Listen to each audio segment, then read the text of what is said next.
अस्सलामुअलैकुम जी, सुबह सवेरे पाकिस्तान में बहुत खुशामदीद। मैं हूँ शिफा यूसुफ सही और मैं हूँ वैस मंगलवाला। मेरी तरफ से भी आप सबको अस्सलामुअलैकुम। खुदा का शुक्र है कि उसने हमें आज की सुबह देखना नसीब फरमाई। और आज की सुबह कल की आंधी के बाद आज की सुबह क्या ज़बरदस्त आंधी चली है कल। मुझे तो गुस्सा आ रहा है जिस शख्स को मैं देख रही हूँ अपने गेट घर के बाहर पाइप लेके खड़ा हुआ पानी जाया कर रहा है।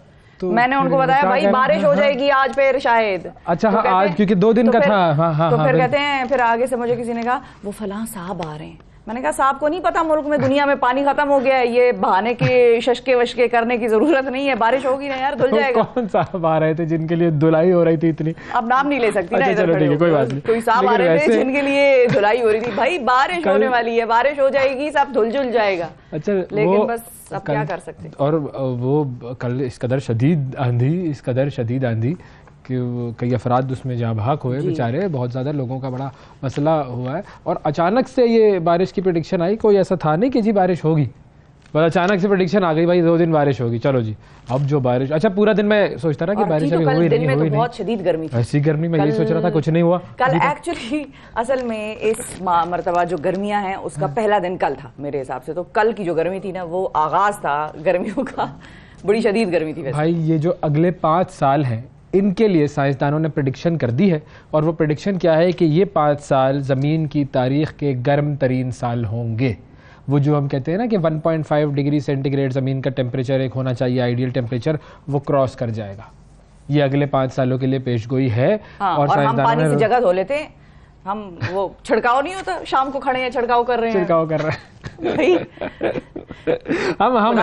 हम है, हमारी जेब में बम है, बस ये कराची में एक मुहावरा इस्तेमाल होता है, हम है हमारी जेब में बम है, हम कुछ भी कर सकते हैं। हमारे कोई बैद नहीं है। और वो अपने ऊपर फोड़ेंगे बस हम ये। हाँ, और क्या, बस यही वो हमारे अपने ऊपर ही है। क्योंकि इंसान अपने लिए खतरनाक हो जाता है। इंसान की बहुत सारी हरकतें ऐसी हैं कि वो सोचे समझे बगैर करता है और फिर वो अपने लिए ही नुकसानदेह साबित होती है वो चीजें। अच्छा, और मजे की बात है कि खैर पानी और पाइप देख के तो मुझे वैसे ही एक ऐसी गर्मी सर पे चढ़ी हुई है कि मेरा तो बस भी चल रहा है। तो आपके ऊपर पानी डाला जाए, असल जगह ये हुआ क्या कि मैं ना जब मतलब घर से निकल रही थी तो वहाँ पे वो गेट वेट थोड़ा बंदा ना पानी से धो रहा है। अच्छा, अब उनके घर जो साथ वाला घर है उनकी सीढ़ियाँ हैं, तो वो सीढ़ियाँ धो रहा था। तो मैंने कहा चाचू बारिश हो जाएगी आज, तो आप किसके लिए ये धो रहे हैं? तो उसने कहा वो साहब आ रहे हैं साहब। अच्छा, खैर इतनी देर में कहीं से साहब वाकई तशरीफ ले आए। अच्छा, अब वो साहब जब तशरीफ ले आए तो अकल मत जब मारी जाती है साहिबान को देख के, तो उसकी मिसाल मैं आपको देती हूँ।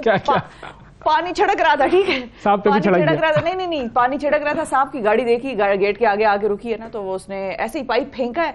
बंद करने की तो हम तो खोल देते हैं ना हर चीज, तिजोरियों के मुंह खोल दिए, फिर बंद करना भूल जाते हैं। खोला होगा जाके, तो वो नहीं गेट खोलने चला गया। और पाइप का पानी ऐसे ही फेंक के, और वो पाइप चले जा रहा है और बड़ा मोटा उसका पाइप था, प्रेशर भी उस पानी का। मेरे दिल पे जो गुजरी ना छुरियां चली कि लोग कतरे कतरे के लिए तरस रहे हैं, उनको प्यास में पानी नहीं मिल रहा। आप थर की हालत अब देखें जाके, जो लोग बेघर बैठे हैं वहां पर, थर हो गए, और जो भी हमारे सिंध के इलाके हैं जो जिनमें फ्लड्स आए हुए हैं। मुझे तो बस एक अजीब सी कैफियत में मैं तारी हो गई। दिल में रखी है कि मैं उस सांप को उठा के कहीं पटक दूं, लेकिन मैं जो है बस क्या ही करती हूँ। उस बंदे ने जब कहा ना बजी साहब आ रहे साहब, ठीक है साहब को आने दो, बस साहब को आने दो बस। फिर तो बस अब हम सांपों के जाने का इंतजार करेंगे कि ऐसे सांप फिर कभी ना आए और कहीं ना आए। लेकिन आप एहसास करें, और ये हर घर का वतीरा है, और बहुत जगहों पर ये काम होता है कि खामखा शाम को पाइप लेके बंदा उनका खड़ा हो जाता है। भाई क्यों आपने बंदा दिखाना है? आप उसको वैसे गेट के बाहर खड़ा कर दें कि हाँ भाई हमारे घर में भी बड़ा मुलाजिम है। खामखा लोगों के पास पीने का साफ पानी नहीं है, वो उसी कुएं से या उसी पॉन्ड से पानी पी रहे हैं जहां से कि उनके जानवर पानी पीते हैं। तो आप एहसास करें, हम मिनरल वाटर की बोतलें खरीदते हैं, हमारे घर में आ जाती है ना, हमें पूछने की जरूरत नहीं पड़ती पानी खत्म तो नहीं हो गया, पानी आ रहा है। ये सवाल हमारे लिए बड़ा अनोखा है। ये एक वक्त आएगा कि जब हम ये सवाल भी पूछेंगे कि पानी आ रहा है, पानी तो नहीं खत्म हो गया। चलो ये कुछ इलाकों में भी ये होता है, मोटरें लगा दो, शाम को 7 बजे पानी खत्म हो जाएगा। तो आप तो अल्लाह के सजदे में गिर जाएं और आप कुछ एहसास करें औरों का भी कि जो पानी जाया करने वाली आवाम है, मैं तो कहती हूँ उन पे सख्त जुर्माने, इनको तो जेल के अंदर फेंके लोग जो ये काम कर रहे हैं। ये बात है, सही है भाई, जब तक जो है वो सख्ती नहीं होगी उस वक्त तक मामला सही नहीं होगा। तो बहरहाल पानी बचाएं अपने लिए, और साहिबान को भी, ऐसे साहिबों को फेंके इधर, काम करने वालों को नहीं, ऐसे साहिबों को फेंके कि तुम लोग मना नहीं करते हो, तुम लोगों की आओ भगत में वो लोग पानी बहाते हैं। चलो जरूरी, पानी की कहानी हो गई, अब जरा न्यूज़ की कहानी देख लेते हैं। 60 सेकंड न्यूज़। वज़ीर आज़म शहबाज शरीफ से ईरानी सदर इब्राहिम रईसी की आज बलूचिस्तान में अहम मुलाकात। ईरान से बिजली दरामद करने के मंसूबे का भी इफ्तिताह होगा। 9 मई के वाक़यात में मुलव्विस मुल्ज़िमान को इंसाफ के कटहरे में लाया जाएगा। अलमनाक वाक़यात की दोबारा किसी कीमत पर इजाज़त नहीं दी जाएगी। Army chief general Syed Asim Munir. फ़ौजी तनसीबात पर हमला करने वाले 30 से 40 दहशतगर्द ज़मान पार्क में हैं, हमारे हवाले किए जाएँ। वज़ीर इत्तलात पंजाब आमिर मीर। PTI रहनुमा फिरदौस शमीम नकवी को सखर जेल भेज दिया गया। अली जैदी जैकबाबाद जेल में। मलिका बुखारी, अली मोहम्मद ख़ान, शीरी मज़ारी दोबारा गिरफ्तार। पाकिस्तान की सूरत हाल पर अमेरिका के 60 अरकान कांग्रेस ने एंटनी ब्लिंकन को ख़त लिख दिया। जमहूरी इक़दार और इंसानी हुकूक का एहतराम यकीनी बनाने के लिए दबाव डालने का मुतालबा। पंजाब के मुख्तलिफ शहरों में आंधी और बारिशें, मुख्तलिफ हादसात में 7 अफराद जाँ बहक। पाकिस्तान विमेंस क्रिकेट टीम की कप्तान निदा डार की वालिदा इंतकाल कर गईं। फोटोग्राफर्स की जानिब से गाड़ी का ताक़ुब, हैरी और मेघन खौफनाक हादसे से बाल बाल बचे। मौलवी अब्दुल कबीर अफ़गानिस्तान के नए वज़ीर आज़म मुकर्रर। और आइंदा 5 बरस गर्म तरीन होंगे। आलमी दर्जा हरारत 1.5 डिग्री सेंटीग्रेड की हद से तजावुज़ करने का इंतबाह। जी तो ये थी जी 60 सेकंड न्यूज़ में दुनिया भर की खबरें। मौलवी अब्दुल कबीर साहब अफगानिस्तान आ चुके हैं, अब देखते हैं कि उनके आने के बाद क्या तब्दीलियां आती हैं। बिल्कुल अल्लाह करेगा कोई मुस्बत तब्दीलियां आए जरूर। हाँ, क्योंकि जो ज़ाहिर है मामला जिस तरह के वहाँ चल रहे थे, तालीम के हवाले से, ख़वातीन के हवाले से, बहुत सारी चीज़ें ऐसी थी कि जिनके ऊपर बस कर दें, बस ये मामला थे ना ख़राब। हमारे बारे में अफगानिस्तान से भी ये स्टेटमेंट्स आ रही हैं, पाकिस्तान की अंदर की हालत तशवीशनाक। तो ये अफगानिस्तान कंसर्न्ड, ये तो वो हो गया कि खुदा का खौफ करें, मतलब बात है कि करा लो इधर बिठा के किसी से। ये तो वो मुहावरा हो गया कि छलनी ने सुई से कहा कि तेरे पेट में छेद है। जी जी, आप जरा अखबारात उठा के देखें तो आपको एहसास होगा कि भाई क्या है इसमें, क्या है। ठीक है, उनसे जवाब नहीं दिया कि भाई आप जरा अपने घर की मतलब, लेकिन मैं ये पेशगोई कर दूं जिस हिसाब से हम चल रहे हैं, एक वक्त आएगा कि अफगानिस्तान और बांग्लादेश से भी हम पैसे भीख मांग रहे होंगे। वो भी एक वक्त में इतने प्रॉस्परस हो जाएंगे। अफगानिस्तान का खैर मैं नहीं कह सकती, लेकिन हालात है वो। तो यहाँ पर जो अफगान बाशिंदे आए हुए हैं उनके पास देखें डॉलर्स की कितनी तादाद मौजूद है। बिल्कुल बिल्कुल, उन्होंने बड़े बड़े घर जो हैं वो रेंट पे लिए हुए हैं, लाखों के उनके घरों के किराए हैं और बड़ी बड़ी फैमिलीज हैं। ये नहीं, उस वजह से हमारी इकोनॉमी में लोगों को परेशानी होना शुरू हो गई है ना, क्योंकि आप रेंट पर लेने के लिए जाते हैं घर तो वो महंगा हो गया है। क्यों पूछते हैं आप कि भाई क्यों ऐसा हुआ, तो वो कहते हैं जी वो अफगानी आए हुए हैं तो वो बहुत पैसे दे रहे हैं, तो रेंटल वैल्यूज जो है वो बढ़ गई हैं। और एक वक्त आएगा, एक वक्त बिल्कुल आएगा कि हमारे यहाँ मंसूबे जो हैं वो हम उनकी इमदाद तो खैर नहीं, लेकिन उनसे हम लोन शोन लेके बोरोइंग करके ये ममालिक भी उठ जाने असी उथे ही हैं। चले खैर नहीं, आपको एक खबर सुना देते हैं। एक अहम खबर आई है वैसे ये, और ये एक सीरियस नौयत की खबर है। अमरीकी हुकूमत की सालाना रिपोर्ट जो है वो एक आती है, उसमें PDM की हुकूमत पर शदीद तनकीद की गई है कि वो इमरान खान के खिलाफ ब्लास्फेमी कार्ड जो है वो खेल रही है। और वाशिंगटन से जारी इस रिपोर्ट में कहा यह गया है कि कई सियासी रहनुमाओं ने अपने सियासी हरीफों के खिलाफ इश्तियाल दिलाने वाली जो मजहबी ज़बान है उसका इस्तेमाल किया है। यानी कि आप किसी की जान को अपने जिसको कहते हैं ना सियासी मफादात के लिए जान से उसकी खेल रहे हैं, उसको आप खतरे में डाल रहे हैं। रिपोर्ट में नून लीगी रहनुमा जावेद लतीफ़ साहब की प्रेस कॉन्फ्रेंस का हवाला दिया गया है, जो कि आपको याद हो तो हमारे स्टेट ब्रॉडकास्टर पर नशर हुई थी PTV पे, और जिसमें इमरान खान के खिलाफ उन्होंने मजहबी नौयत के बड़े संगीन इल्जामात लगाए थे। और अच्छा, ये एक न्यूज़ जो है वो भारत के हवाले से भी आई थी। और भारत के हवाले से आई थी कि भारत में जो मजहबी आज़ादी है उसके हवाले से भी बड़ी तशवीश है अमेरिका को। और उन्होंने ये कहा था कि जो हालात वहाँ पर चल रहे हैं उस पर बहुत तशवीश है उनको, और उनको चाहिए कि भाई वो अपने मामला जो है वो सही करें। अच्छा, फिर फजलुर रहमान साहब की भी एक ट्वीट का हवाला दिया गया था कि जिसमें इमरान खान यहूदी एजेंट कहा उन्होंने। भाई यहूदी एजेंट वाली तो तकरीर बड़ी मशहूर तकरीर है, यहूदी एजेंट। और ये बार बार वो कहते हैं, ये कोई नई बात नहीं है। स्टेट डिपार्टमेंट भी उनका मतलब यहूदी एजेंट है। क्या है यहूदी? ऐसे मैं बोल के बताती हूँ, नहीं मैं ठीक बोल रही हूँ। नहीं, ऐसे नहीं। क्यों ऐसे? वो अंदर की जो जो है ना वो इस तरह अलग है। अच्छा, खैर एनीवे ये सीरियस खबर है और इसको सीरियस ही नोयत में अमेरिकी हुकूमत क्या कह रही है भाई? यहूदी एजेंट करार दिया था फजलुर रहमान साहब ने। अब अमेरिकी हुकूमत की सालाना रिपोर्ट में मजहबी आज़ादियों के हवाले से पाकिस्तान की सूरत हाल पर तशवीश का इजहार किया गया है। अच्छा, अब इस पे जो है वो जैसे भारत के बारे में कोई बात आती है तो भारत कहता है भाई अपने काम से काम रखो। अभी तो वो G20 करवा रहे हैं श्रीनगर में, कश्मीर के हवाले से बहुत सारी। वो अगर कहता है अपने काम से काम रखो तो वो कोई ठीक काम नहीं कर रहा, नहीं गलती कर रहा हूँ कि वो तो मानता नहीं है। हमारी पोजीशन ऐसी हो, हम भी नहीं मानते आजकल, तो हम भी नहीं मान रहे, हम भी अपने ही मन मौजी चल रहे हैं। मानते हम भी किसी की नहीं है। हम तब मानते हैं जब हमें कोई डॉलर शॉलर आ रहे होते हैं, कोई इस किस्म की कोई गेम होती है तो हम फिर मान जाते हैं कि चलो भाई ठीक है। गेम से याद आया भाई, अगली खबर आपको गेम की दे देता हूँ। बेहतरीन गेम हो गया है। गेम से मतलब ये कि वो जो लिस्ट आई है, यानी कि जो रेटिंग आई है, यानी कि जो लिस्टिंग आई है, यानी कि जो रैंकिंग आई है, क्या आई है? रैंकिंग, रेटिंग, लिस्टिंग वगैरह वगैरह। आईसीसी इंटरनेशनल क्रिकेट काउंसिल की जानिब से जारी वनडे प्लेयर्स की रैंकिंग है जी। और उस वनडे प्लेयर्स की रैंकिंग में पाकिस्तानी कप्तान बाबर आजम नंबर 1 पर है। पहली पोजीशन उनकी बरकरार है और पहली पोजीशन बरकरार होने की वजह उनकी ज़बरदस्त, उनकी शानदार कारकर्दगी है। वनडे प्लेयर्स की रैंकिंग में बाबर आजम नंबर 1 है और फ़खर जमान वो नंबर 3 पर है। इमामुल हक चौथे नंबर पर है। मतलब पाकिस्तान माशाल्लाह माशाल्लाह माशाल्लाह डोमिनेट कर रहा है इस डोमेन में।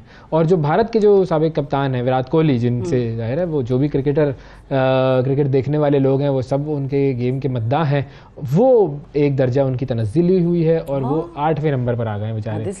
तो भारती जो है वो ज़रा परेशान है। अच्छा, बॉलर्स की जो रैंकिंग है उसमें ऑस्ट्रेलिया के जॉश हैज़लवुड जो है उनका पहला नंबर है और वो बरकरार है पहला नंबर। लेकिन शाहिन अफरीदी साहब वो 10वें नंबर पर हैं, टॉप 10 में हैं वो। और वनडे ऑलराउंडर्स रैंकिंग में फिर बांग्लादेश की जो शकीबुल हसन है वो पहले नंबर पर बरकरार है अभी जी। तो ये दिस इज़ समथिंग के जो कि इंटरेस्टिंग है और हम आगे बात भी करेंगे। क्रिकेट के हवाले से बड़ी जो है वो खबरें आ रही हैं। सुना है एशिया कप इंग्लैंड मुंतकिल हो रहा है। सोचे तो वर्ल्ड कप क्यों नहीं इधर-उधर मुंतकिल हो रहा है? सोचे Asia cup, Asia cup England. इससे तो भाई एशिया कप की तौहीन तो ना करो, ऐसे तो बांग्लादेश में करा लो यार। मतलब क्या है ऐसी, क्या ठीक है हमसे बड़ा तुम लोगों को बुखार है, तुम लोगों को हमसे बड़ी तकलीफ है, पेट में दर्द शुरू हो जाता है तुम लोगों के। पहले बाथरूम जाओ शाबाश, और फिर तुम लोग कुछ सोचो, दिमाग से काम लो। एशिया कप को किसी एशिया के मुल्क में कराना होता है, मतलब इधर नहीं है, हमारी तरफ से तजवीज़ गई है। वही कह रही हूँ उन्हीं को कह रही हूँ कि उनको तो चलो तकलीफ थी, लेकिन हमारी तरफ से जो सिलसिला हुआ है वो अब हम भी तो वो है ना, बादशाह लोग हैं भाई सानू की, हमें क्या फर्क पड़ता है, हम भी इसी किस्म के हैं लोग। शाहिद अफरीदी तो कहते हैं कि भाई पाकिस्तान को भी जाना चाहिए, भारत में हो रहा है तो आप जाएं, वर्ल्ड कप में परफॉर्मेंस से अपनी दुनिया को जवाब देना है, परफॉर्मेंस से दो भाई, खेलो जीतो, अपनी बेस्ट परफॉर्मेंस दो एंड दैट्स इट। चाहे वो कहीं पर भी हो, चाहे वो किसी भी जगह पर हो। लेकिन ज़ाहिर है पॉलिटिकल मामला बहुत सारे हैं। खैर शाहिद अफरीदी साहब ज़ाहिर है बड़े ज़बरदस्त उनकी हमेशा से भारत में परफॉर्मेंसेस रही हैं, तो और भारत के जो तमाम लोग हैं जो क्रिकेट देखने जानने वाले हैं वो बड़ा डरते थे शाहिद अफरीदी कि भाई वो इनिंग खेलने के लिए आ गया है, वो क्रीज पर आ गया है, तो बस अब कुछ तो वो डर गए ना। अब शाहिद अफरीदी को ये नहीं समझ आ रही कि वो डर गए हैं, तो दुनिया को भी पता है कि हम कैसा खेलते हैं। कुछ चीज़ों पे तो स्टैंड होता है। तो बड़ी अच्छी माशाल्लाह टीम भी बड़ी ज़बरदस्त। मुझे तो इस चीज़ पे नहीं है उनसे अग्रीमेंट के, कुछ चीज़ों पे होता है स्टैंड। आप पहले टेबल पे आएँ, आप हमसे बात करें, हम आपसे बात करें, उसके बाद ये गेम शेम और ये सब मामला करें, क्योंकि इस चीज़ में ना कभी उन्होंने हमें वेलकम किया था और ना कभी वो हमें वेलकम करेंगे। इसी तरह ये वही बात हो गई कि हमारा आर्टिस्ट जो है वो उधर से निकाला जाए और हम उसको कहें नहीं यार तू जाके उधर फिल्म करके आ, ताकि दुनिया को तेरी परफॉर्मेंस पता लगे। उस आर्टिस्ट को फिल्म करके आ ताकि दुनिया को तेरी परफॉर्मेंस पता लगे, एक्टिंग की स्किल पता चले। तो अगर कोई ऐसा आर्टिस्ट की गेम हो जाएगी, ये वाली आर्टिस्ट की अगर बात होगी, तो हम उसको लानता नहीं करेंगे ना कि तुम्हें वो निकाल रहा है और तुम फिर अंदर चले गए हो, उनमें घुस गए हो। तो ये कुछ चीजें स्टैंड्स की होती हैं और दुनिया को आपने ये दिखाना होता है कि नहीं भाई तुम लोग बिल्कुल आप टेबल पे आएं, उसके बाद गेम्स भी खुलें, उसके बाद स्पोर्ट्स भी खुलें, कोई इनकार तो उससे नहीं कर रहा। हमने तो कभी इस होते हैं, बाकी गेम्स की टीमें तो आती जाती रहती हैं सबकी। क्रिकेट में तो एक जंग है ना, क्रिकेट एक अलग लेवल की जंग है। एक जंग होती है वो गोलो मार्टर्स वाली, एक है ये बल्ले और बैट वाली, ये बल्ले और बॉल वाली। अगली खबर आपको लेकर चलते हैं, बताते हैं जी दुनिया की जो बुलंद तरीन चोटी है माउंट एवरेस्ट, वो आप जानती हैं उसके बारे में। बिल्कुल। और उसे सर करना ज़ाहिर है तमाम कोपैमाओं का ऐसा ख्वाब होता है कि जिसकी जो ताबीर होती है वो बहुत ही सख्त जान अफराद को नसीब होती है। और कोपैमाई में पाकिस्तानी ख़वातीन हम सब जानते हैं कि बड़ा ज़बरदस्त जोश व खरोश से हिस्सा लेती हैं। और नायला कियानी, उन्होंने माउंट एवरेस्ट को सर किया। वो इस चोटी को सर करने वाली दूसरी खातून को पैमा है और इससे कबल 2013 में समीना बेग ये कारनामा सर अंजाम दे चुकी हैं और अब हुकूमत पाकिस्तान ने नायला कियानी को इस कारनामे पर सितारा इम्तियाज़ देने का ऐलान किया है। वेरी और एक्नॉलेजमेंट ज़रूरी है, बहुत ज़बरदस्त, वेरी गुड जी। वज़ीर-ए-आज़म ऑफिस का जो मीडिया विंग है उसके मुताबिक इसका बाज़ाब्ता नोटिफिकेशन भी जारी कर दिया गया है और बड़ा अच्छा इकदाम है ये वज़ीर-ए-आज़म का, जिसमें ख़वातीन को पैमाओं की बड़ी हौसला अफजाई होगी। वैसे ही हमारे यहाँ पे ये जो स्पोर्ट है, मतलब जो कोपैमाई है, मुझे वैसे समझ में नहीं आता अब, और इतना मुश्किल स्पोर्ट, इतनी सख्त है, मतलब हम तो आम एक हाइक पे जान का खतरा, जान का खतरा अलग है बिल्कुल। और हम एक आम से पहाड़ पे हाइक पे जाते हैं, इधर तो ट्रेल 3, ट्रेल 4, 5 है, उधर ही आधी रह जाती है आपकी जान। तो ये तो कितने दिन और अपना वजन उठाया हुआ है और मतलब मौसम बड़ा सख्त है, आपको पता कुछ नहीं है कि आपने कितनी देर में ऊपर कहाँ पहुंचना है। मौसम वो फिर ब्लिजर्ड जो है वो आ जाए या कुछ इस तरह का मामला हो जाए, तो ये तो अच्छा, सर करने के बाद नीचे आ रहे हैं, उसमें भी खतरात अलग है बिल्कुल। तो आपके पास तो चॉइस ही नहीं है, बस ये आप दुआ करते रहे और ये ऊपर जाते रहे, नीचे आते रहे, ये है मामला। और हमने देखा भी है कि कितनी अमवात भी इस हवाले से हुई हैं, तो लेकिन फिर भी जो ये काम करते हैं वो बड़े हिम्मत वाले लोग होते हैं जी। तो नायला कियानी साहिबा को कांग्रेचुलेशंस, बहुत बहुत मुबारक हो उनको हमारी तरफ से, और इसी तरीके से वो कामयाबियां हासिल करती रहें और पाकिस्तान का झंडा बड़ी से बड़ी जो पहाड़ियां हैं उसके ऊपर लहराती रहें और दुनिया में लहराती रहें जी। बिल्कुल। और पाकिस्तान का झंडा, खैर हमारी विमेंस क्रिकेट टीम जो है वो भी लहराती रहती है और वो भी ज़ाहिर है जब खेलते हैं तो वो ये बताते हैं, उनकी बड़ा प्रोफेशनल तरीके की एक गेम होती है ख़वातीन क्रिकेट टीम की। लेकिन उसी हवाले से एक खबर आपको अहम दे दें कि जो पाकिस्तान विमेंस क्रिकेट टीम की कप्तान निदा डार हैं, उनकी वालिदा जो हैं वो इंतकाल कर गई और उनके लिए ज़ाहिर है उनकी फैमिली के लिए एक मुश्किल वक्त है। ख़ानदानी ज़राए का कहना ये था कि निदा डार की वालदा गुज़िश्ता चंद दिनों से शदीद दलील थी और ख़ानदानी ज़राए ने यह भी बताया कि निदा डार की जो वालदा हैं उनकी नमाज जनाजा आज बाद नमाज असर जो है वो अदा की जाएगी। तो अल्लाह ताला उनको अपने जवार रहमत में निदा डार को और बिल्कुल फैमिली को जो है वो सब्र अता फरमाए। बहुत ज़ाहिर है वालिदैन सबसे अहम हस्ती होते हैं हमारी दुनिया की, जो ज़िंदगी है उसके अंदर हम सब अपने वालिदैन से जुड़े हुए होते हैं, हमारे वालिदैन का किरदार होता है हमारी कामयाबी में। दुनिया की हर चीज़ रिप्लेसेबल है, हर चीज़ और हर रिश्ता रिप्लेसेबल है, लेकिन ये जो दो रिश्ते हैं ये आपके रिप्लेसेबल नहीं, ये इनकी कोई कमी पूरी नहीं कर सकता, ये इनका नेमल बदल कोई नहीं है, कोई भी नहीं। और इनके मुंह से आपके लिए दुआ निकलेगी तो वो उसमें खुलूस होगा इनको आप। और ये वो रिश्ते हैं कि जिनके बारे में आप डाउट भी नहीं कर सकते कि शायद ये मेरी तरक्की नहीं चाहता, शायद वो होता है ना, आप कभी दोस्त है, इवन दोस्तों में भी आपस में ये हो जाता है कि तुम मेरी तरक्की से जल गए हो इसलिए तुम मुझे मना कर रहे हो। आपके माँ बाप आपको कोई मशवरा देंगे तो हो ही नहीं सकता कि उसमें उनकी नेक नीयत शामिल होगी। बिल्कुल। तो ये है जी हमारी तरफ से बहुत सारी दुआएं उनके लिए। और एक और खबर भी, एक बड़ा खतरनाक मामला हुआ और वो खतरनाक मामला कुछ इस तरह, मतलब मौत से बचे हैं 2 लोग, और वो है कौन, एक आपने वाकया, सबसे मशहूर वाकया कि जिसमें एक गाड़ी जा रही थी और उस गाड़ी के पीछे फोटोग्राफर्स लगे हुए थे, तस्वीरें खींचनी थी जी बिल्कुल, और उसमें क्या हुआ था, और उसमें एक्सीडेंट हुआ, इतना खतरनाक एक्सीडेंट हुआ कि उनकी डेथ हुई। और डायना की जो मौत है उसको आज तक सारी दुनिया नहीं भूली है और बहुत सारे लोग तो उसे बाकायदा तौर पर कत्ल करार देते हैं क्योंकि ये एक ऐसा जी बिल्कुल। अच्छा, अब इस वक्त भी जो फ्रीलांस फोटोग्राफी है वो पापाराजीज तस्वीर खींचने के लिए उस पर पीछा कर रहे थे। अब पापाराजीज हमारे यहाँ पे शुक्र है ये कल्चर नहीं है, हमारे यहाँ पे वो उनकी जगह नहीं है ना, गुंजाइश। हम एंकर पर्सन्स ने सारी तस्वीरें कहाँ खींचते हैं नहीं, हम तो कैप्चर की हुई है लेकिन सोशल मीडिया के आने से अलबत्ता ये चीज़ ज़रूर हुई है कि हमारे यहाँ सहाफ़ी अगर पहले 25 थे तो अब वो 50 हो गए हैं, क्योंकि बहुत सारे मेन स्ट्रीम चैनल्स पे अगर आपको नज़र नहीं आते तो फिर सोशल मीडिया के डिफरेंट पेजेस पर, डिफरेंट चैनल्स पर वो आपको रिपोर्ट करते हुए भी नजर आते हैं। बहुत जगहों पर जहाँ पर बड़े बड़े सहाफ़ी नहीं जा सकते वहाँ पर वो छोटे नए यंग रिपोर्टर्स हैं वो जाते हैं और वो अपने यूट्यूब्स के लिए और चैनल्स वगैरह के लिए रिपोर्टिंग जैसे भारत में पापाराजीज बहुत ज़्यादा है। अक्सर आप देखते हैं फिल्मी अदाकारों और स्पोर्ट्स पर्सनालिटीज़ के पीछे लगे हुए होते हैं हर जगह पर। तो अभी वो कुछ दिन पहले मैं एक वीडियो देख रहा था, वो आलिया भट्ट जो है उनकी अदाकारा वो एक जगह गई तो वो पापाराजी सारे वहाँ पर पहुंचे हुए थे, तो एक पापाराजी जो है वो अपनी वालिदा के साथ था वहाँ पर। तो उसने, आलिया भट्ट ने उससे कहा कि ये आपका बेटा जो है ना ये बहुत तंग करता है हर वक्त तस्वीरें किस तरह से। तो फिर वो उसकी वालिदा से उन्होंने मुलाकात भी की, लेकिन ये कि वो एक ज़िंदगी को अनकम्फर्टेबल बनाते हैं। अब वाकया क्या हुआ है, शहजादा हैरी और उनकी अहलिया मेघन, हैरी हैरी, उर्दू में हेरी लिखा होता है ना, हाँ, हेरा फेरी, हैरी। तो हैरी और उनकी जो अहलिया है मेगन, उनके साथ इस तरह का एक खतरनाक वाकया होते होते रह गया। ये दोनों और मेगन की जो वालिदा है वो न्यूयॉर्क में एक तकरीब से वापस आ रहे थे। फोटोग्राफर्स उनकी गाड़ी का पीछा करने लग गए और शहजादा हैरी की जो गाड़ी है उनसे पीछा छुड़ाने के लिए उसने रफ्तार तेज़ कर दी और ये सिलसिला जो पीछा करने का था ये 2 घंटे तक चलता रहा। तो बाकायदा पूरी लॉन्ग ड्राइव जी, पूरी लॉन्ग, मतलब यहाँ से आप दूसरे शहर पहुँच जाए। 2 घंटे तक ये सिलसिला चलता रहा और इस दौरान तेज़ रफ्तारी की वजह से शहजादे की जो गाड़ी है वो दूसरी गाड़ियों और पैदल चलने वाले अफराद से टकराते कई मरतबा बची। ताहम किसी खौफनाक हादसे को छूते बगैर ये लोग वापस फिर अपनी जो मंजिल थी उस पर पहुंच गए। और इस दौरान पीछे करने वाले जो फोटोग्राफर्स थे उन्होंने कई जगह सिग्नल तोड़े, फुटपाथ पर गाड़ियां चलाते रहे और रुकावटें तोड़ते रहे। मैं यही पूछना चाह रही थी कि अब हैरी ने भी जाहिर है उनसे ही बच रहे हैं ना, तो उतनी ही उससे ज्यादा ही स्पीड रखी होगी गाड़ी। वो तस्वीरें भी बनाते रहे, ये भी होता रहा। तो वो एक ही दफा खड़े होकर भाई 2 तस्वीरें खिंचवा बना लो, इतना क्या तुम लोगों का। अच्छा, मजे की बात ये है कि बस कभी कभी जिद हो जाती है फिर कि तुमने बनाना है, तुम लोग बाज नहीं आ रहे हो तो मैं भी तुम लोगों को फोटो का एक इंस्टेंस भी जो है वो नहीं दूंगा। इंटरेस्टिंग चीज ये जो सवाल मेरे जहन में आया कि क्या हैरी को चालान हुआ होगा? वहाँ तो ट्रैफिक टिकट्स की बड़ी जबरदस्त वो है, लॉ है, वायलेशन। क्या आपने भी एंगल निकाला है? तो मैं ये पूछना चाह रही, देखिए कानून वो जो कहते हैं ना, गरीब के लिए और अमीर के लिए और। एक मैं उस पे एक अलग डायरेक्शन दे रहा था, आपने एक अलग डायरेक्शन दी, नई जहत दी आपने तो स्टोरी की। वाह, मैं बहुत सारी आपकी मैं आपके इसी बात पे आपके लिए 2 लाइनें। अच्छा, क्या आपके लिए 2 लाइनें? इरशाद।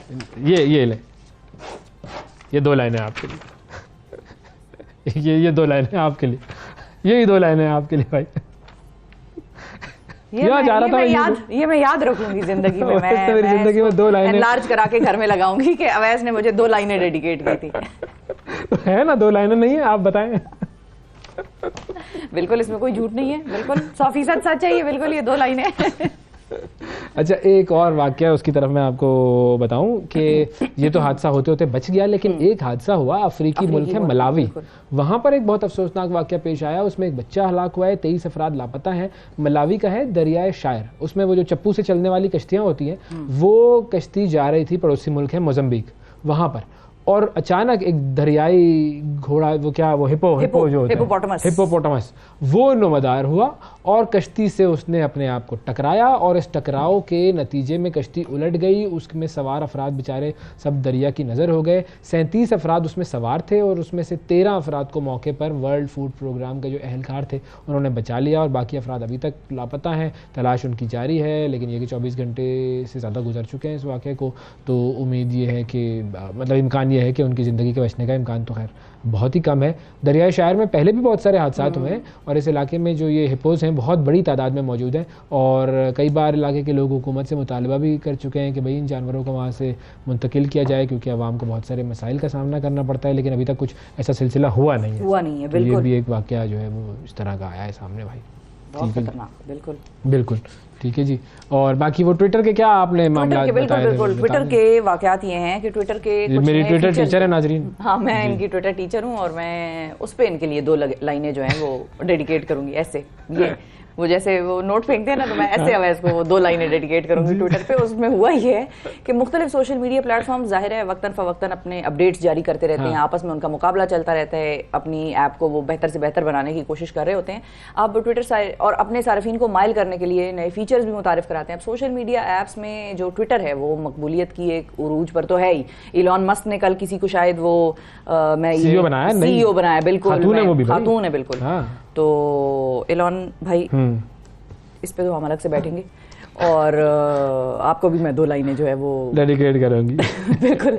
अच्छा, खैर अब लिंडा याकरिनो है जी, ये बेसिकली जो कि खातून है जिनको उन्होंने CEO बनाया है। और ये खातून जो है बड़ी पढ़ी लिखी और बड़ी जबरदस्त, बहुत काबिल खातून है। ठीक है, पाकिस्तान में भी बहुत काबिल खवातीन है, मतलब आप ठीक है, इस पे हम अलग बैठेंगे। अच्छा, मीडिया ऐप 4 लाख फॉलोअर भी हैं उनके ट्विटर पे। पीछे रह गई है बस, फिर गेम खत्म हो गई उनकी गेम। 2 लाइनें आपके लिए। अच्छा, अब हुआ ये है कि जो वीडियो का जो शोभा है ट्विटर का, उसमें नए फीचर्स मुहैया करने की तरफ जो है तवज्जो दिलाई गई है। और ट्विटर पहले ही ब्लू टिक वाले सारिफीन को तवील दौरानिया की वीडियोस अपलोड करने की सहूलत फराहम करता है। पहले जिनके पास या ब्लू टिक की सहूलत नहीं थी वो 2 मिनट 20 सेकंड की वीडियो अपलोड कर सकते थे, और उसके अलावा जो ब्लू टिक वाले सारिफीन थे वो लंबी वीडियोज़ भी लगा सकते थे। अब तमाम सारिफीन को वीडियो की जो स्पीड है कम या ज़्यादा करने की ऑप्शन दी जा रही है, और ये वही ऑप्शन है जो कि यूट्यूब पहले ही सारिफीन को दे चुका है, यानी कि वो मल्टीप्लाई बाय 2 वो 0.25 या इस तरह से ना, बिल्कुल। तो वीडियो के मजीद फीचर्स भी आने वाले दिनों में सामने आ सकते हैं, और नए फीचर्स आते रहते हैं। खैर ट्विटर पे एक तो अब नई CEO बनी है, अब इन पे देखते हैं कि जिम्मेदारियां हैं भारी, और इन्होंने काफी हद तक परसेप्शन भी जरा ठीक करनी है। परसेप्शन बिल्कुल सही करनी है, बिल्कुल, क्योंकि वो तो इलॉन ने तो आके उसकी जई तई फेर दी है। इलॉन के लिए भी 2 लाइन है और मरियम साहिबा के लिए भी 2 लाइन है, बिल्कुल। सुबह सवेरे पाकिस्तान, सुबह सवेरे पाकिस्तान, सुबह सवेरे पाकिस्तान।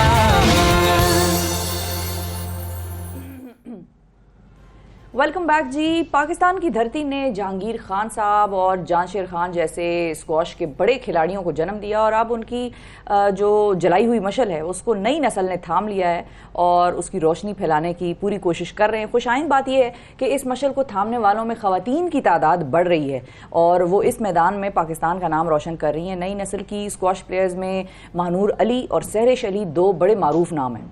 महानूर अली जो है उन्होंने गुज़श्ता बरस दिसंबर में एशिया की नंबर 1 खिलाड़ी बनने का एजाज़ हासिल किया।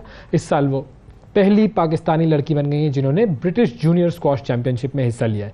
और सहरिश अली की बात की जाए तो पाकिस्तान की नंबर 1 प्लेयर होने का एजाज़ उन्होंने हासिल किया हुआ है। अब उनका अगला कदम है इंटरनेशनल मुकाबलों में हिस्सा लेना, लेकिन वो ये जीना चढ़ नहीं पा रही हैं, और अगर ये लड़कियां बैनुल अक़वामी मुकाबलों में हिस्सा न ले सकें तो पाकिस्तान में जो स्क्वॉश के खेल को एक बहुत बड़ा धचका लगेगा। अब स्क्वॉश के बैनुल अक़वामी मुकाबलों में ये दोनों खिलाड़ी क्यों हिस्सा नहीं ले सक रही हैं और इनकी कहानी क्या है, ये इन्हीं दोनों से जानते हैं। हमारे साथ मौजूद हैं सहरिश और महानूर। अस्सलाम वालेकुम।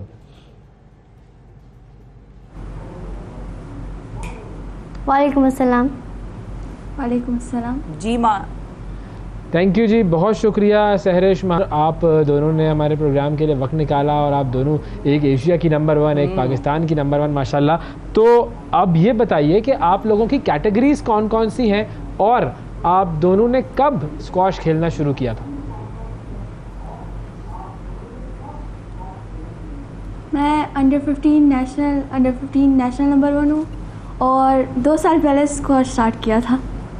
मैं जो है तो अंडर 11 एशिया नंबर 1 हूँ, जैसे कि मैं मलेशिया में जीती हूँ, और वो मेरा फर्स्ट इवेंट था फॉरेन का, तो वो मेरा बहुत अच्छा गुजरा। फिर ब्रिटिश जूनियर में मुझे चांस मिला जिसमें पहली लड़की थी पाकिस्तान की जो गई, और मैंने वहाँ पे क्वार्टर फाइनल खेला। माशाल्लाह माशाल्लाह, ज़बरदस्त। अच्छा, अब और सिर्फ ये पूछना चाह रही हूँ मैं कि कौन कौन सी उम्रों से आप लोगों ने आगाज किया था स्क्वॉश का?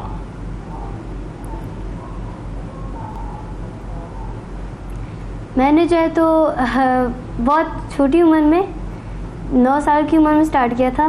तो मैं ऐसी जाती थी, मतलब मैं इतना नहीं खेलती थी, मतलब बॉल मारना भी मुझे नहीं आता था। लेकिन फिर जब मेरी बड़ी बहन जो है तो मैं विश वो टाइटल्स देने लगी, तो मेरा शौक़ बहुत बढ़ा, तो मैं मेहनत करना स्टार्ट कर दिया।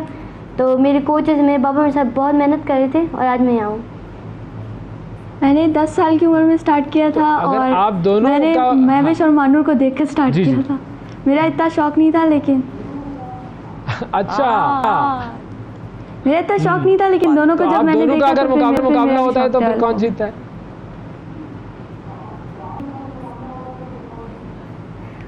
क्लोज मैच जाता है, लेकिन मानूर जीतती है। हमारा बहुत टफ मैच जाता है।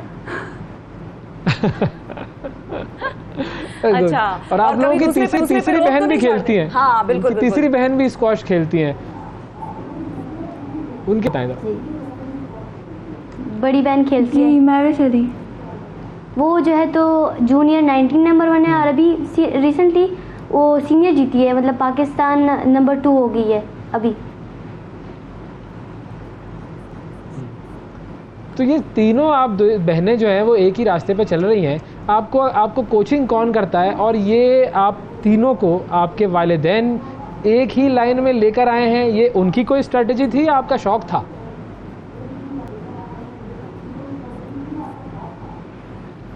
नहीं, तो हमें फिटनेस के लिए लाए थे। पहले बाबा जो है तो मेरे भाई को और मेरी बहन को पड़ी, तो फिर मैं आई, फिर सारिश आई, तो अभी हम लोग शौक पड़ गया, तो फिर हम लोग पेशावर से यहाँ शिफ्ट हुए। यहाँ पे जो है तो जेके स्क्वॉश एकेडमी, जो अदनान सर हैं प्रेसिडेंट, उनने हमें बहुत सपोर्ट किया है, हमें वहाँ पे ट्रेनिंग भी मिलती है, बाबा का भी बहुत सपोर्ट है हमारे साथ, और बस हम लोग ट्रेनिंग करते हैं, मेहनत ही तो सब कुछ होती है। कराची में हमारी बहुत अच्छी कोचिंग हो रही है। हाँ, मेहनत पीछे सब कुछ होता है। जी बताएं।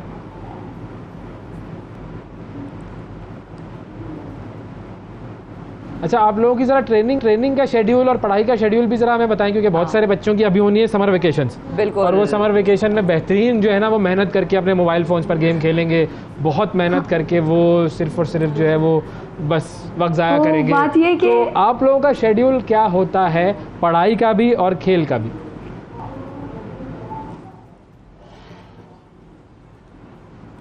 हम लोग सुबह उठते सीधा स्क्वॉश चले जाते हैं, नाश्ता करके स्क्वॉश चले जाते हैं, फिर हम लोग 12-1 बजे तक खेलते रहते हैं, फिर दोबारा घर आ जाते हैं, नाश्ता करते हैं, रेस्ट करते हैं 5 बजे तक, फिर 5:30 हम दोबारा चले जाते हैं। हम लोग जब वापस घर आते हैं और जो रेस्ट टाइम होता है उसमें हम ऑनलाइन क्लासेस लेते हैं, तो हम लोग ऑनलाइन पढ़ते रहते हैं क्योंकि हमारी जो ट्रेनिंग चल रही है, तो अच्छा, ट्रेनिंग आप लोग पहले ही ऑनलाइन वाले हैं, बहुत बिल्कुल ज़रूरी है, दोनों को एक साथ ले चलना पड़ता है, वैसे मुश्किल है।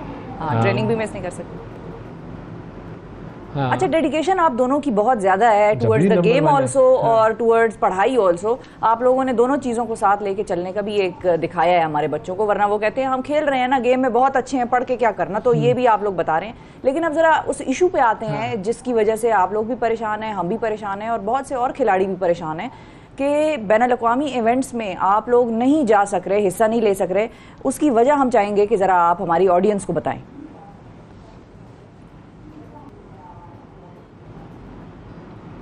वो तो वजह ये है कि पहले तो मेहनत करें, ख़ुद को एक मकाम पे लाए, तो फिर जो तो आपको बाहर टूर्स के लिए जाया जाता है। जब आप कैपेबल होते हैं, आपको मतलब हो सकता है कि आप जीत जाए।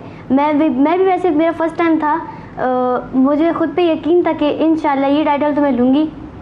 मैं वैसे थोड़ा घबराई हुई थी क्योंकि पहली बार था, मैं कहीं दूसरे मुल्क जा रही हूँ भी टूर्नामेंट खेलने, तो मेरे साथ मेरे कोच थे जो अदनान सर ने जो है तो हमें भेजा था वहाँ पे। तो किसी को इतनी उम्मीद नहीं थी मुझसे, लेकिन फिर जब मैं फाइनल तक पहुँची और सबको 3 स्टेट मैंने हराया हर एक मैच में, तो मलेशियंस को, जापानीज़ को, तो सारे हैरान थे कि मतलब ये बच्ची कुछ कर सकती है।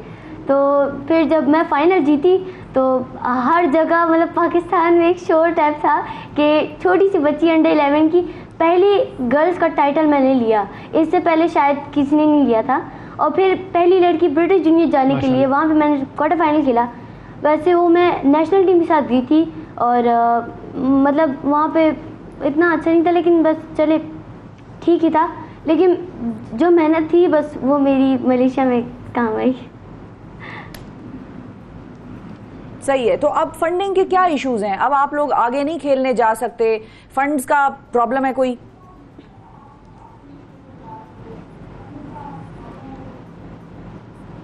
जी फेडरेशन वाली लड़कियों को थोड़ा सा सपोर्ट करें, जो रैंक में नंबर 1 लड़कियां उनको भेजे, तो फिर हम भी कुछ करके दिखा सकते हैं। हमें एक चांस दे, अगर कोई प्रोग्रेस मिली तो फिर बाकी भी लड़कियों को ले जाए। देने में चांस तो देना नहीं है, आप लोगों ने तो प्रूव कर दिया है, ज़्यादा सपोर्ट को देना होता है जो पहली दफा खेल रहे होते हैं। तो आप लोग तो वैसे ही नंबर 1 की लड़कों पोजीशन को ज्यादा पर हैं। प्रमोट कर रहे हैं। लेकिन ये है कि अब आप लोगों का जो मसला है वो हल कैसे हो सकता है?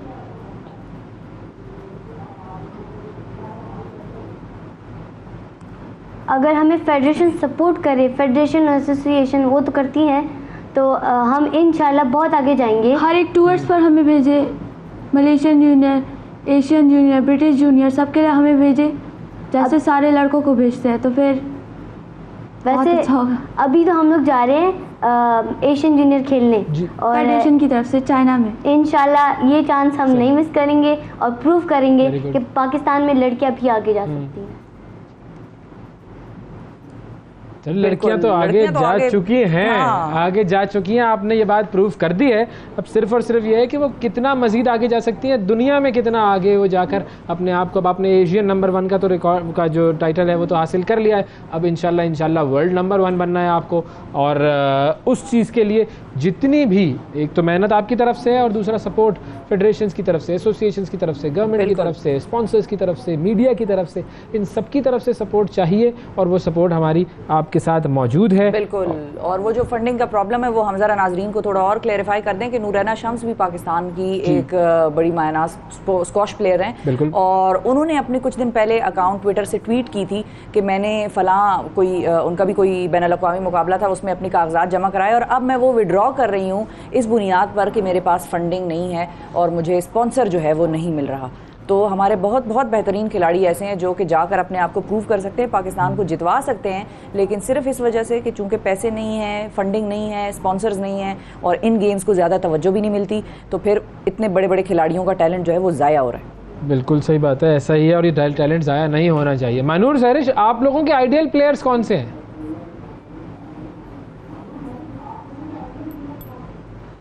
मेरे आइडियल प्लेयर तो हमजा खान और वैसे जो अच्छा खेलते हैं वही टॉप के प्लेयर हैं। लड़कियों में इजिप्शियंस जो खेलती हैं वर्ल्ड के रैंकिंग में जो टॉप पे जा रही हैं, तो उनकी गेम बहुत पसंद है, उनकी तरह आमिना उर्फी बनना है। आमिना उर्फी आइडल है। ओके, जबरदस्त, वेरी गुड जी, जबरदस्त। आप दोनों का बहुत शुक्रिया अदा करेंगे, सहरिश और मानूर। आप लोग जिस तरीके से देखें, कोई हम अभी नायला के आने की बात कर रहे थे, बिल्कुल, अब ये दोनों सहरिश और मानूर हमारे सामने मौजूद हैं। एक एक मिसाल ऐसी है पाकिस्तान की कि जो बताएगी कि हाँ, मैं वो ज़रा नम हो तो बड़ी जरखेज़ है ये मिट्टी सा, की ये एक बार कहा था। बहुत शुक्रिया मानूर और सहरिश, आपका वक्त दिया आपने। नाज़रीन, वक्फा लेते हैं, वक्फे के बाद दोबारा हाजिर होंगे, हमारे साथ रहिएगा। सुबह सवेरे पाकिस्तान, सुबह सवेरे पाकिस्तान, सुबह सवेरे पाकिस्तान।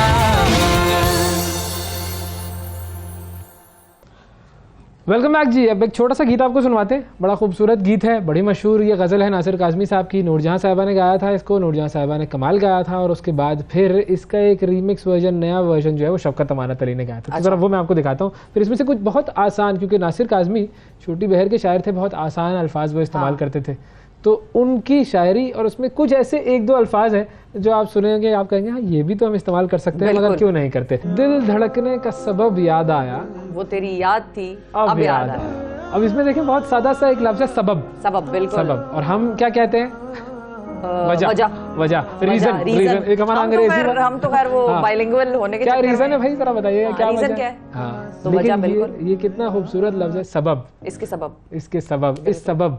अब ये सबब का जो लफ्ज़ है, ये अगर हम अपनी गुफ्तगू में शामिल करें तो हमारी गुफ्तगू कितनी खूबसूरत हो जाएगी। अच्छा, लोग भी इम्प्रेस होते हैं जब आप उर्दू के अच्छे अल्फाज इस्तेमाल करते हैं, और कुछ लोग हमारे यहाँ पे ऐसे जो कहते हैं, ओह अच्छा, वो बड़े फख्र से कहते हैं कि मुझे तो, या वो आप उनके सामने उर्दू में कोई चीज़ लिखें ना, तहरीर लिखें, तो अब आपकी देख के कहेंगे तुम्हें उर्दू लिखनी नहीं आती है। जैसे बड़े कोई हमने कोई मतलब इधर ही पैदा हुए हैं भाई, आप भी इधर ही पैदा हुए हैं, कोशिश करें आपको भी आती ही होगी। जी, आज मुश्किल था संभलना है दोस्त, आज मुश्किल था संभलना है दोस्त, तू मुसीबत में अजब याद आया। कमाल शेर है भाई। अजब, ये भी एक हम अजीब नॉर्मली इस्तेमाल करते हैं, लेकिन वजन के लिए अजब, एक अजब सी बात ये जो है उसमें। अच्छा, फिर एक और लफ्ज़ है, ये भी बड़ा आम लफ्ज़ है लेकिन हम इसे नहीं इस्तेमाल करते।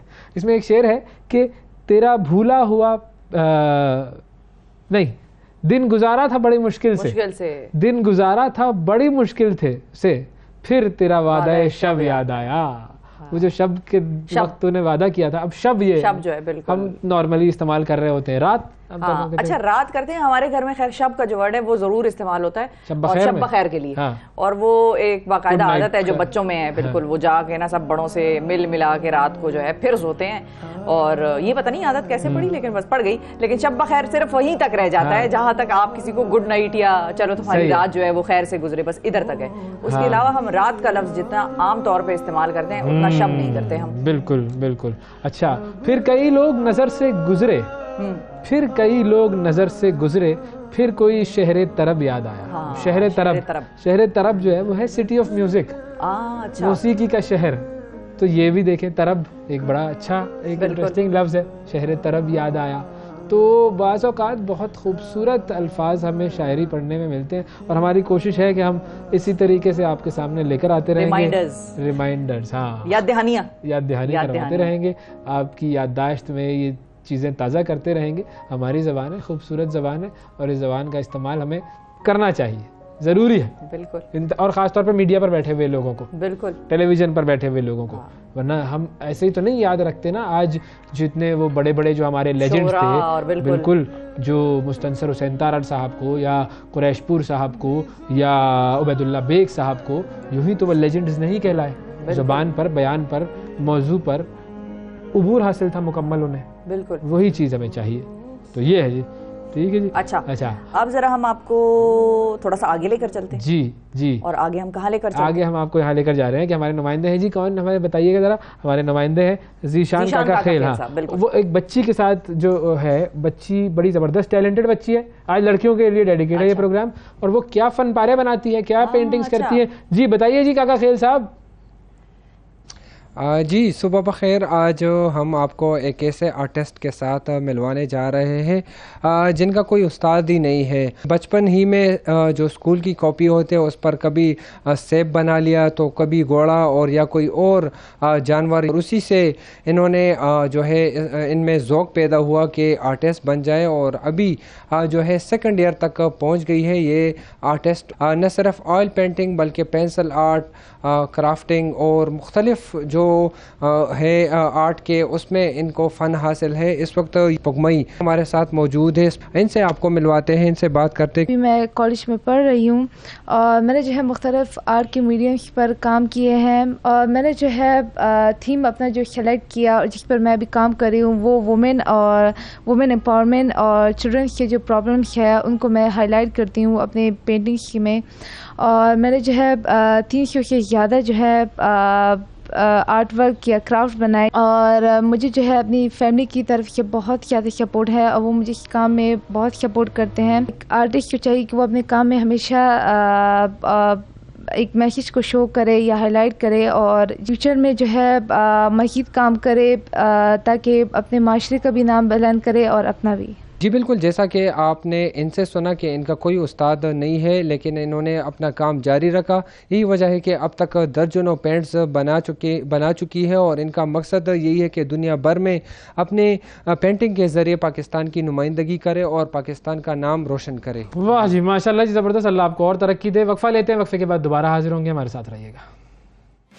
सुबह सवेरे पाकिस्तान, सुबह सवेरे पाकिस्तान, सुबह सवेरे पाकिस्तान।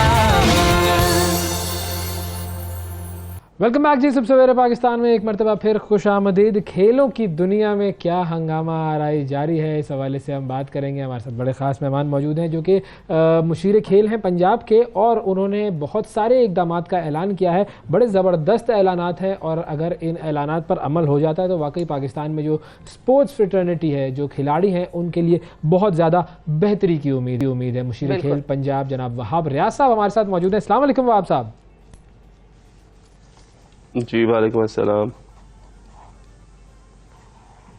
बहुत शुक्रिया अदा करेंगे वहाब साहब, आपने वक्त निकाला और कुछ आपके ऐलानात हैं जो बड़े ज़बरदस्त हैं और एक एक करके हम उस पर आपसे डिटेल्स लेंगे ताकि आवाम को भी पता चले कि क्या क्या हो रहा है। लेकिन जो सबसे बेहतरीन चीज़ है जो मेरा ख्याल है जो मैंने आपकी खबरों में सारी पढ़ी है वो है कुछ मेडिकल क्लिनिक है, कोई फर्स्ट एवर क्लिनिक जो कि स्पोर्ट्स क्लिनिक है, वो क्या है और वो कैसे एथलीट्स के लिए मददगार साबित होगा?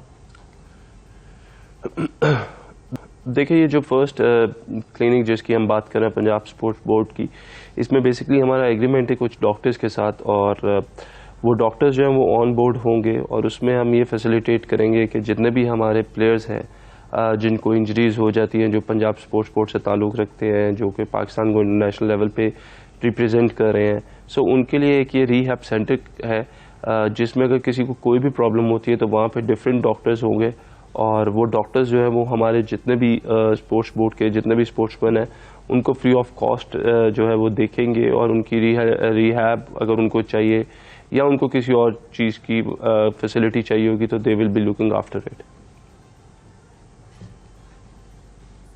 वेरी गुड जी, जबरदस्त। और ये सब फ्री होगा? जी देखिए, बिल्कुल फ्री होगा। Basically this is a centre which belongs to Punjab sports board, तो उसमें क्योंकि हमने कॉन्ट्रैक्चुअल बेसिस पे डॉक्टर्स को रखा है, और वो जो है वो हमें जो हमारे प्लेयर्स हैं उनकी रीहैब, आपको पता है काफ़ी इंजरीज हो जाती है प्लेयर्स को खेलते हुए, कभी किसी को कोई कमर की तकलीफ, किसी को शोल्डर में पेन, किसी को एंकल ट्विस्ट वगैरह हो जाए, तो उसके लिए आपको बाद एज अ प्लेयर आपको एक रीहैब प्रोसेस से गुजरना पड़ता है, और वो रीहैब प्रोसेस के लिए आपके पास अच्छे डॉक्टर्स होने चाहिए। So we will have doctors on board, और वो फिर हमारे जो स्पोर्ट्समैन हैं उनको देखेंगे, और फिर वो उनका रिहैब वगैरह और जिस तरीके से भी उनको तैयारी की ज़रूरत होगी कि वो वापस अपनी गेम में आए और गेम को स्टार्ट करें, तो that will be free of cost for them जी। अच्छा, और कुछ स्कॉलरशिप्स वगैरह का भी आपने ऐलान किया है?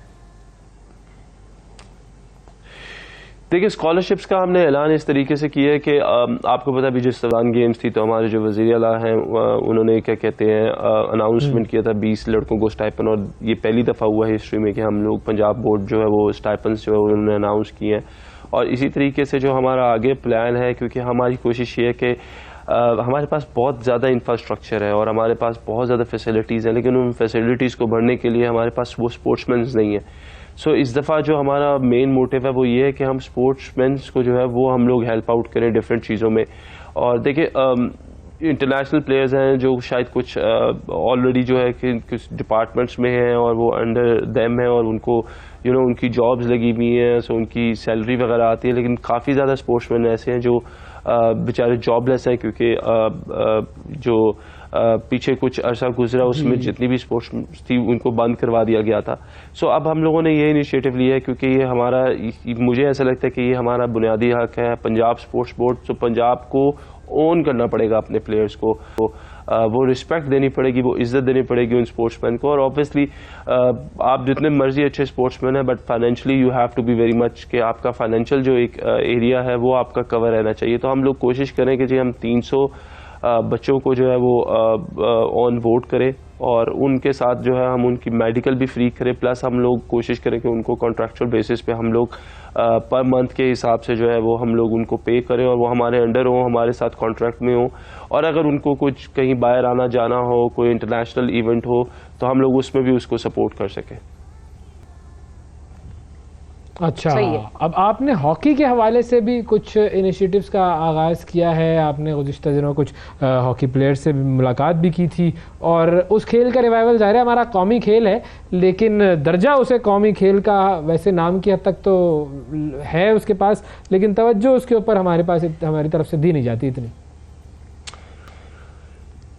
देखिए, बिल्कुल काफ़ी ज़्यादा फुकदान देखा गया है, क्योंकि पाकिस्तान में जो स्पोर्ट्स जिसको बहुत ज़्यादा पसंद किया जाता है वो क्रिकेट है, और हॉकी में जो है वो काफ़ी ज़्यादा निगलेक्ट कर दिया गया प्लेयर्स को भी और हॉकी को भी।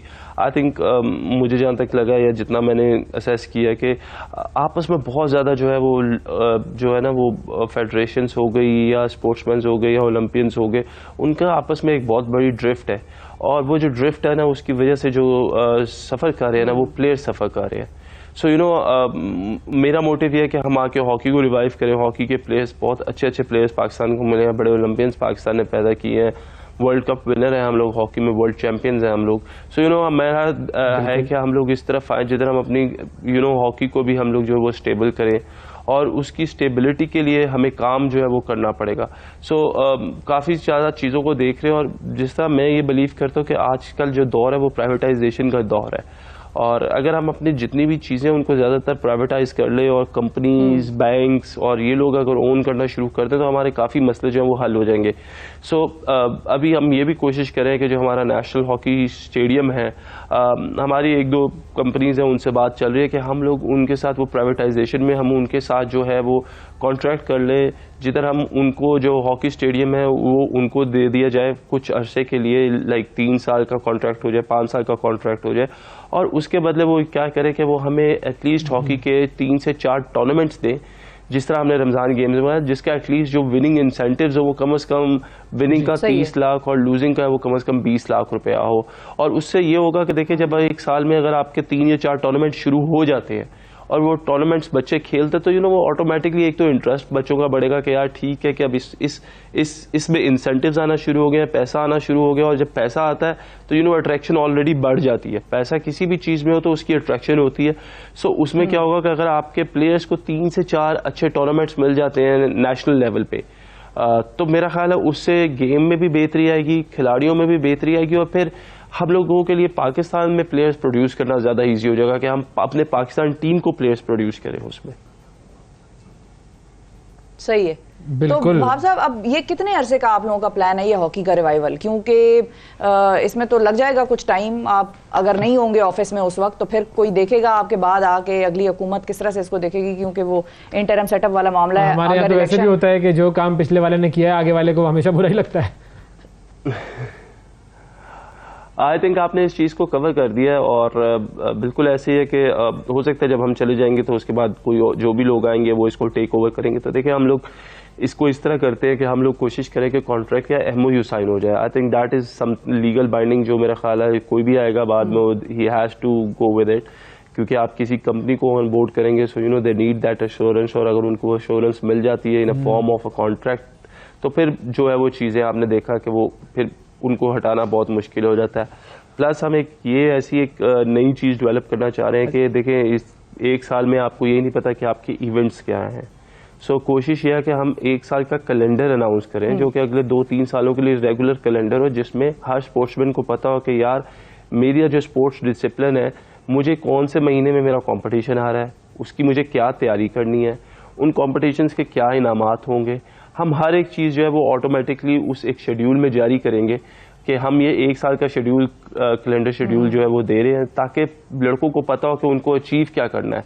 अभी क्या है कि 40 गेम्स ऐसी हैं जो कि हमारे साथ रजिस्टर्ड हैं और बाकी उसके अलावा हैं, तो बच्चों को यही नहीं पता कि साल में हमें कंपटीशन कितने खेलने हैं, उनको यही नहीं पता कि हमने तैयारी किस चीज़ की करनी है। सो बेसिकली द मोटिव है कि उनको पता होना चाहिए कि यार हाँ मेरा हर 2 महीने बाद या मेरा 4 महीने बाद या मेरे 6 महीने में 2 कंपटीशन है या 8 महीने में 2 कंपटीशन है, और वो कंपटीशन हमारे लिए कितने इंपॉर्टेंट है उनको देखना पड़ेगा हर एक चीज़ को। So that is where we are trying के वी बिल्ड अ स्ट्रक्चर। तो ये जिस तरह के आप मेजर्स ले रहे हैं ये वैसे हैं सारे अच्छे मेजर्स, लॉन्ग टर्म मेजर्स हैं और बहुत ज़बरदस्त मेजर्स हैं ये, लेकिन सिर्फ और सिर्फ एक चीज़ है कि मुझे ये लग रहा है कि आइंदा भी इस पोस्ट पर आने का और रहने का इरादा आपका है, कोई सियासत में आने का कोई मूड है? अच्छा, ये कॉल हमारी जो है वो ड्रॉप हो गई है। मैं इतना अच्छा कमेंट कर रहा था और कॉल ये होता है वक्त पर, ये होता है। अच्छा जी बाबा, मैं ये कह रहा था कि आपके जितने अच्छे इकदाम हैं स्पोर्ट्स की फ्रेटर्निटी के लिए, तमाम खिलाड़ियों के लिए, मुझे लग रहा है आपका आने वाले दिनों में कोई प्रोग्राम है कि आप इलेक्शन लड़ें और फिर उसके बाद दोबारा से वजीर खेल बने, ऐसा कोई इरादा है? नहीं यार, मेरा ऐसा कोई इरादा नहीं है कि मैं इलेक्शन वगैरह लड़ूं। इलेक्शन लड़ने में तो मुझे कोई ख़ास इंटरेस्ट नहीं है। देखिए मैं क्योंकि खुद स्पोर्ट्समैन रह चुका हूं तो मुझे पता है कि क्या कहते हैं हम किन किन चीज़ों से गुजरे हैं, हम लोगों को क्या क्या प्रॉब्लम्स हुई हैं। हमें देख के तो ऐसा लगता है कि हम लोग अल्हम्दुलिल्लाह बहुत ज़्यादा वेल सेटल्ड हैं, हमें कभी किसी चीज़ की कोई परेशानी नहीं हुई। हमने जैसे ही खेलना शुरू किया तो हर एक चीज़ हमारे पास थी। सो मतलब मैं आपसे सिर्फ एक छोटा सा ये वाक़या शेयर करता हूँ कि मुझे लाहौर से खेलने जाना था और कराची में हमारा मैच था, तो हमारी ट्रेन की टिकट्स नहीं मिल रही थी और हमारा सेमीफाइनल था, तो वी वर नॉट श्योर कि हम जाएंगे या नहीं जाएंगे। खैर एट लास्ट रात 12 बजे की हमें फ़्लाइट्स हो गई, हमें फंडिंग मिल गई हमारी एसोसिएशन को, और जब हमारी फंडिंग मिली एसोसिएशन को सुबह 10 बजे जब मैच शुरू होना था तो हम 12 बजे की फ़्लाइट लेके 1 बजे की फ़्लाइट लेके 3 बजे पहुँच गए एयरपोर्ट, कराची एयरपोर्ट। सो लोगों को ये रियलिटी नहीं पता कि हम लोग कराची एयरपोर्ट की जो ग्रीन बेल्ट है, जो फुटपाथ्स है, हम लोग उस पर सोए सुबह 8 बजे तक, और क्योंकि हमारे पास अकोमोडेशन, हमारा जो एसोसिएशन थी वो अकोमोडेशन जो थी बिल्कुल वो अफोर्ड नहीं कर सकती थी, और हमने वो रात जब गुजारी फुटपाथ पे, कराची के फुटपाथ में गर्मियों में, और फिर वहाँ से कभी चूहे गुजरे, कभी कोई गुजरा, तो हमने वो गुजारा और हमने मैच खेला। खैर इवेंचुअली हम लोग मैच हार गए और हमें वापस आना पड़ा। सो इस तरह की काफ़ी एग्जांपल्स है लाइफ में जिनसे हम गो थ्रू हैं, स्पेसिफिकली मैं गुजरा हूँ। सो मैंने ये चीज़ें देखी है कि प्रॉब्लम्स होती क्या हैं, अट्रैक्शन किस चीज की है, शौक जो एक इंसान को पैदा हो जाए। बिल्कुल सही है। अच्छा, अभी अब आपसे पहले हम दो खिलाड़ियों से ही बात कर रहे थे, मानूर अली और सैरिश अली, जो कि स्क्वॉश खेलती हैं, वाह साहब, जो स्क्वॉश खेलती हैं, और उन्होंने कहा कि हमें फंडिंग के मसाइल हैं। अब आपकी एक स्टेटमेंट मैंने देखी थी जिसमें आपने कहा था कि इस आने वाले बजट में खिलाड़ियों के लिए बहुत कुछ होगा, तो थोड़ा सा अगर हल्का फुल्का रिवील कर दें आप बजट आने से पहले ही हमारे प्रोग्राम में। आपको पता है, जाहिर है कि उस बजट में क्या है खिलाड़ियों के लिए, तो थोड़ा सा अगर आप बता दें कि इस बजट में खिलाड़ियों के लिए कौन-कौन से ऐसी मेजर्स हैं या वो एलोकेशंस हैं जो की जाएंगी। अच्छा जी, बिल्कुल। देखिए, मैंने जो अभी आपको प्लान्स बताया, जिसमें मेडिकल का बताया, जिसमें हम 300 एथलीट्स को ऑन बोर्ड करना चाहते हैं, ये सारा is a part of what I want, और हमारी टीम क्या चाहती है। It's not about me, it's about कि हमारी टीम क्या करना चाह रही है। सो देखिए, बिल्कुल उसमें हम लोगों ने कोशिश करें कि हम लोग कुछ फंड्स रखें जिधर हमारे इंटरनेशनल प्लेयर्स हैं वो जाके एटलीस्ट कम्पीट कर सके, अपनी दुनिया में रैंकिंग बना सके, अपनी रिकग्नाइजेशन ले सके। सो बिल्कुल उस जो हम लोग बना रहे हैं, एक प्लान बना रहे हैं, उसमें इंशाल्लाह हम लोग कुछ कोटा इन चीज़ों के लिए भी रखेंगे कि जिधर अगर हमें प्लेयर्स को फाइनेंशियली हेल्प करनी पड़ी उनके एयर फेयर में, उनके अकोमोडेशन में, तो हम इंशाल्लाह वो भी ज़रूर करेंगे। सही। अच्छा, अब आ जाते हैं जरा दो और ऐसी अहम चीज़ों पर जो क्रिकेट की दुनिया पर इस वक्त जरा अजीब एक हंगामा है कि कुछ समझ में नहीं आ रहा क्या होगा। एशिया कप कहाँ होगा, उसके हवाले से पाकिस्तान की क्या स्ट्रैटेजी होनी चाहिए, क्योंकि ये जो बात हो रही है कि जी एशिया कप को इंग्लैंड ले जाएं और थर्ड वेन्यू पर ले जाएं, आपका क्या ख्याल है कि क्या चीज़ इस मसले को हल कर सकती है? देखिए, ये टोटल पाकिस्तान क्रिकेट बोर्ड का डिसीजन है कि वो लोग क्या करना चाहते हैं। एशिया कप पाकिस्तान के में होना ज़रूर चाहिए। मैं ये बिलीव करता हूँ कि एटलीस्ट कुछ मैचेस तो ज़रूर होने चाहिए एशिया कप के पाकिस्तान में, क्योंकि मेरा नहीं ख्याल पाकिस्तान में सिक्योरिटी का कोई भी ऐसा इशू है, वो हम लोगों ने प्रूव किया है। जिस तरह हमारे पास इंग्लैंड आई है, न्यूजीलैंड आई है, ऑस्ट्रेलिया आई है, तो मेरा नहीं ख्याल कि पीछे कोई सिक्योरिटी वाइज कोई भी चीज़ जो है वो पीछे रह सकती है या रहनी चाहिए। और दूसरी जहाँ तक बात रह गई कहाँ पे होना चाहिए, देखिए ये total decision Pakistan cricket board का है। उनको पता है कि वो क्या चाहते हैं, कैसे चाहते हैं, तो मेरा ख्याल है कि दे आर द बेटर जज। लेकिन कुछ मैचेस एशिया कप के पाकिस्तान में ज़रूर होने चाहिए, और ये एशिया कप पाकिस्तान में होना चाहिए। कुछ मैचेस अगर हमें पाकिस्तान से बाहर खेलने पड़ते तो उसमें भी कोई बुराई नहीं है। लेकिन खैर अब पता नहीं इधर दहशतगर्दी है, वो लोग भी आते हैं या नहीं आते। हम तो ये मंजन बेच रहे हैं पूरी दुनिया को कि दहशतगर्दी है, तो हमें तो अब ये प्रॉब्लम है कि हम तो लोगों को अपने आप को खुद ख़राब कर, वो अपनी कमीज़ उठा के हमारा ही पेट जो है उनको नज़र आ रहा है। खैर बहरहाल पूछना अब आपसे मैं ये चाहती हूँ कि अगर मिसाल के तौर पर ये एशिया कप इंग्लैंड में होता है, और जाहिर है हमसे तो उन्होंने ले गए, वो एक प्रॉब्लम थी, क्या हमें जाना चाहिए वर्ल्ड कप के लिए भारत? बिल्कुल जाना चाहिए हमें वर्ल्ड कप के लिए भारत।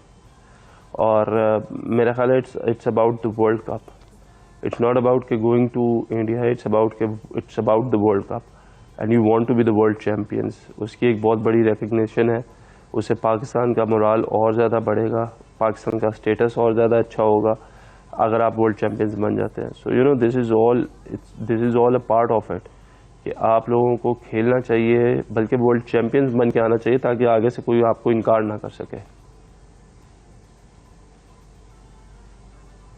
तो अब अगर हमारी टीम की कॉम्बिनेशन पर बात की जाए तो आपको लगता है कि हमारी ये टीम इस काबिल है कि हम जाकर वर्ल्ड कप में एक बड़ा ज़बरदस्त अपना जो है वो, मतलब we can make it to the final four इंशाल्लाह? We should make it in the final four. अगर रियलिस्टिकली बात करूँ तो ऑब्वियसली हमारे कुछ प्लेयर्स ऐसे हैं जो कि जिनके पास ये कमांड है वनडे क्रिकेट की। मोस्टली अगर हम देखें, क्योंकि T20 क्रिकेट खेली गई है इतनी ज़्यादा पाकिस्तान में, और वो जो T20 क्रिकेट है उससे जो है वो काफ़ी ज़्यादा जो है वो क्या कहते हैं, हमारे पास लड़के भी आए हैं, टैलेंट भी आया, लेकिन one day cricket is totally different format. उसके लिए आपको बहुत ज़्यादा मेहनत करनी पड़ेगी, उसमें बैटिंग में आपको बहुत ज़्यादा जो है वो विजिलेंट होना पड़ेगा, आपको सिचुएशंस खेलनी पड़ेगी। Same goes to the bowling as well, wicket taker bowlers आपके पास होने चाहिए। सो आई थिंक कि पाकिस्तान के पास इन शेप ऑफ शाहीन और हारिस तो आपके पास 2 आउटस्टैंडिंग बॉलर्स हैं, और इसी तरीके से बाबर, इमाम और फ़खर के होते हुए you have a great batting lineup, क्योंकि अगर आप देखें तो हमारा टॉप 3 पे भी डिपेंड हैवीली। तो बाकी मुझे लगता है कि कुछ जगहों पे ज़रूरत है जिधर हमें कुछ स्पेसेस जो है वो फिल करनी है, लेकिन होपफुली ये लड़के हैं और इंशाल्लाह आई थिंक टाइम कम है, बट आई थिंक जितने वनडे मैचेस खेलेंगे, अगर क्रिकेट नहीं भी हो रही तो मेरा ख्याल है कि एक कैंप होना चाहिए जिसमें एटलीस्ट 25-30 लड़के होने चाहिए और उनके आपस में कम से कम 10 से 15 मैचेस होने चाहिए, क्योंकि ये जो क्रिकेट है, वनडे क्रिकेट है, ये demands more stamina, more focus, more energy और मोर मतलब प्रेशर होल्डिंग सिचुएशंस है। तो आई थिंक अगर हम लोग कहीं खेलते हैं एशिया कप या एशिया कप से पहले अगर हमारी कोई वनडे सीरीज नहीं है तो ऐसा कैंप ज़रूर लगना चाहिए जिसमें लड़के आपस में ज़रूर खेलें, ताकि they should get used two of the conditions and probably 50 overs. बिल्कुल ठीक है जी, बहुत शुक्रिया अदा करेंगे जी। निगरान वजीर खेल वहाब रियाज साहब हमारे साथ मौजूद थे। और अब कुछ बात करते हैं तौहीन पार्लिमान बिल की। तौहीन पार्लिमान यानी कि आप अगर पार्लिमान की तौहीन करेंगे तो सीधा सीधा आपको कोई ना कोई सज़ा सुना दी जाएगी। अब ये सज़ा सुनाएगा कौन, किस किस्म के चार्जेस हैं या किस किस्म की तौहीन है, किस किस्म के जुमले हैं जो कि तौहीन पार्लिमान के ज़ुमरे में लिए जाएंगे, और इस बिल में मज़ीद क्या लिखा है ये हम बात करेंगे। हमारे साथ राना मोहम्मद कासिम नून साहब मौजूद हैं जो कि पाकिस्तान तहरीक इंसाफ के कहने को तो मुनहरिफ कारकुन है, रुकन है मेंबर कौमी असम्बली के, और इन्होंने ही इस बिल को कौमी असम्बली में पेश किया है। अस्सलाम वालेकुम राना साहब। जी जी वालेकुम अस्सलाम सर, थैंक यू, बहुत शुक्रिया सर। थोड़ा सा अगर हमें गाइड कर सके ये बिल क्या कहता है सर? देखिए जी, ये पनिशमेंट ऑफ पार्लियामेंट के हवाले से ये बिल नेशनल असेंबली ने पास, इसमें ये पिछले 50 साल से डेफिशिएंसीज थी। 1973 का कॉन्स्टिट्यूशन तो बन गया, लेकिन उसके बाद कुछ सजा और जजा का जो अमल होता है हर इदारे में, तो उसका यहाँ पे वजूद नहीं था, जिससे ये पार्लियामेंट टूथलेस पार्लियामेंट थी। और आप ये देखें कि खैबर पख्तूनख्वा में ऑलरेडी ये बिल एक्ट बन चुका है, पंजाब असम्बली में भी एग्जिस्ट करता है, सिंध असम्बली में भी करता है और बलूचिस्तान असम्बली में भी। लेकिन शोमिये किस्मत के ये इस पे हम जब ये देखते हैं कि नेशनल असम्बली में इसका वजूद ही नहीं था, सही है, तो इस पे खासी अरसे से काम हो रहा था। और हम समझते हैं कि इस बिल के पास होने के बाद पार्लियामान की इज्जत, वकार, तौकीर में इजाफा होगा, पार्लियामेंट का तकद्दुस में इजाफा होगा। और उसमें ये जो बिल है इसका मेन जो क्रक्स है वो ये है कि कोई भी ब्रीच ऑफ प्रिविलेज हुआ, चाहे किसी मेंबर का, स्टैंडिंग कमेटी का या हाउस का, तो उस पर फिर एक मैकेनिज्म इवॉल्व हुआ है जो बिल्कुल आईनी तौर पे और लीगली तौर पे हम समझते हैं कि उसको देखा गया है। और इसमें हमने कंटेम्प्ट कमेटी का एक कॉन्सेप्ट दिया है। अच्छा। तो जो भी प्रिविलेज ब्रीच हुआ वो प्रिविलेज कमेटी में आएगा, ये फैक्ट फाइंडिंग कमेटी होगी, उसके बाद वो रेफर करेगी प्रिविलेज कमेटी, ठीक, कंटेम्प्ट कमेटी को।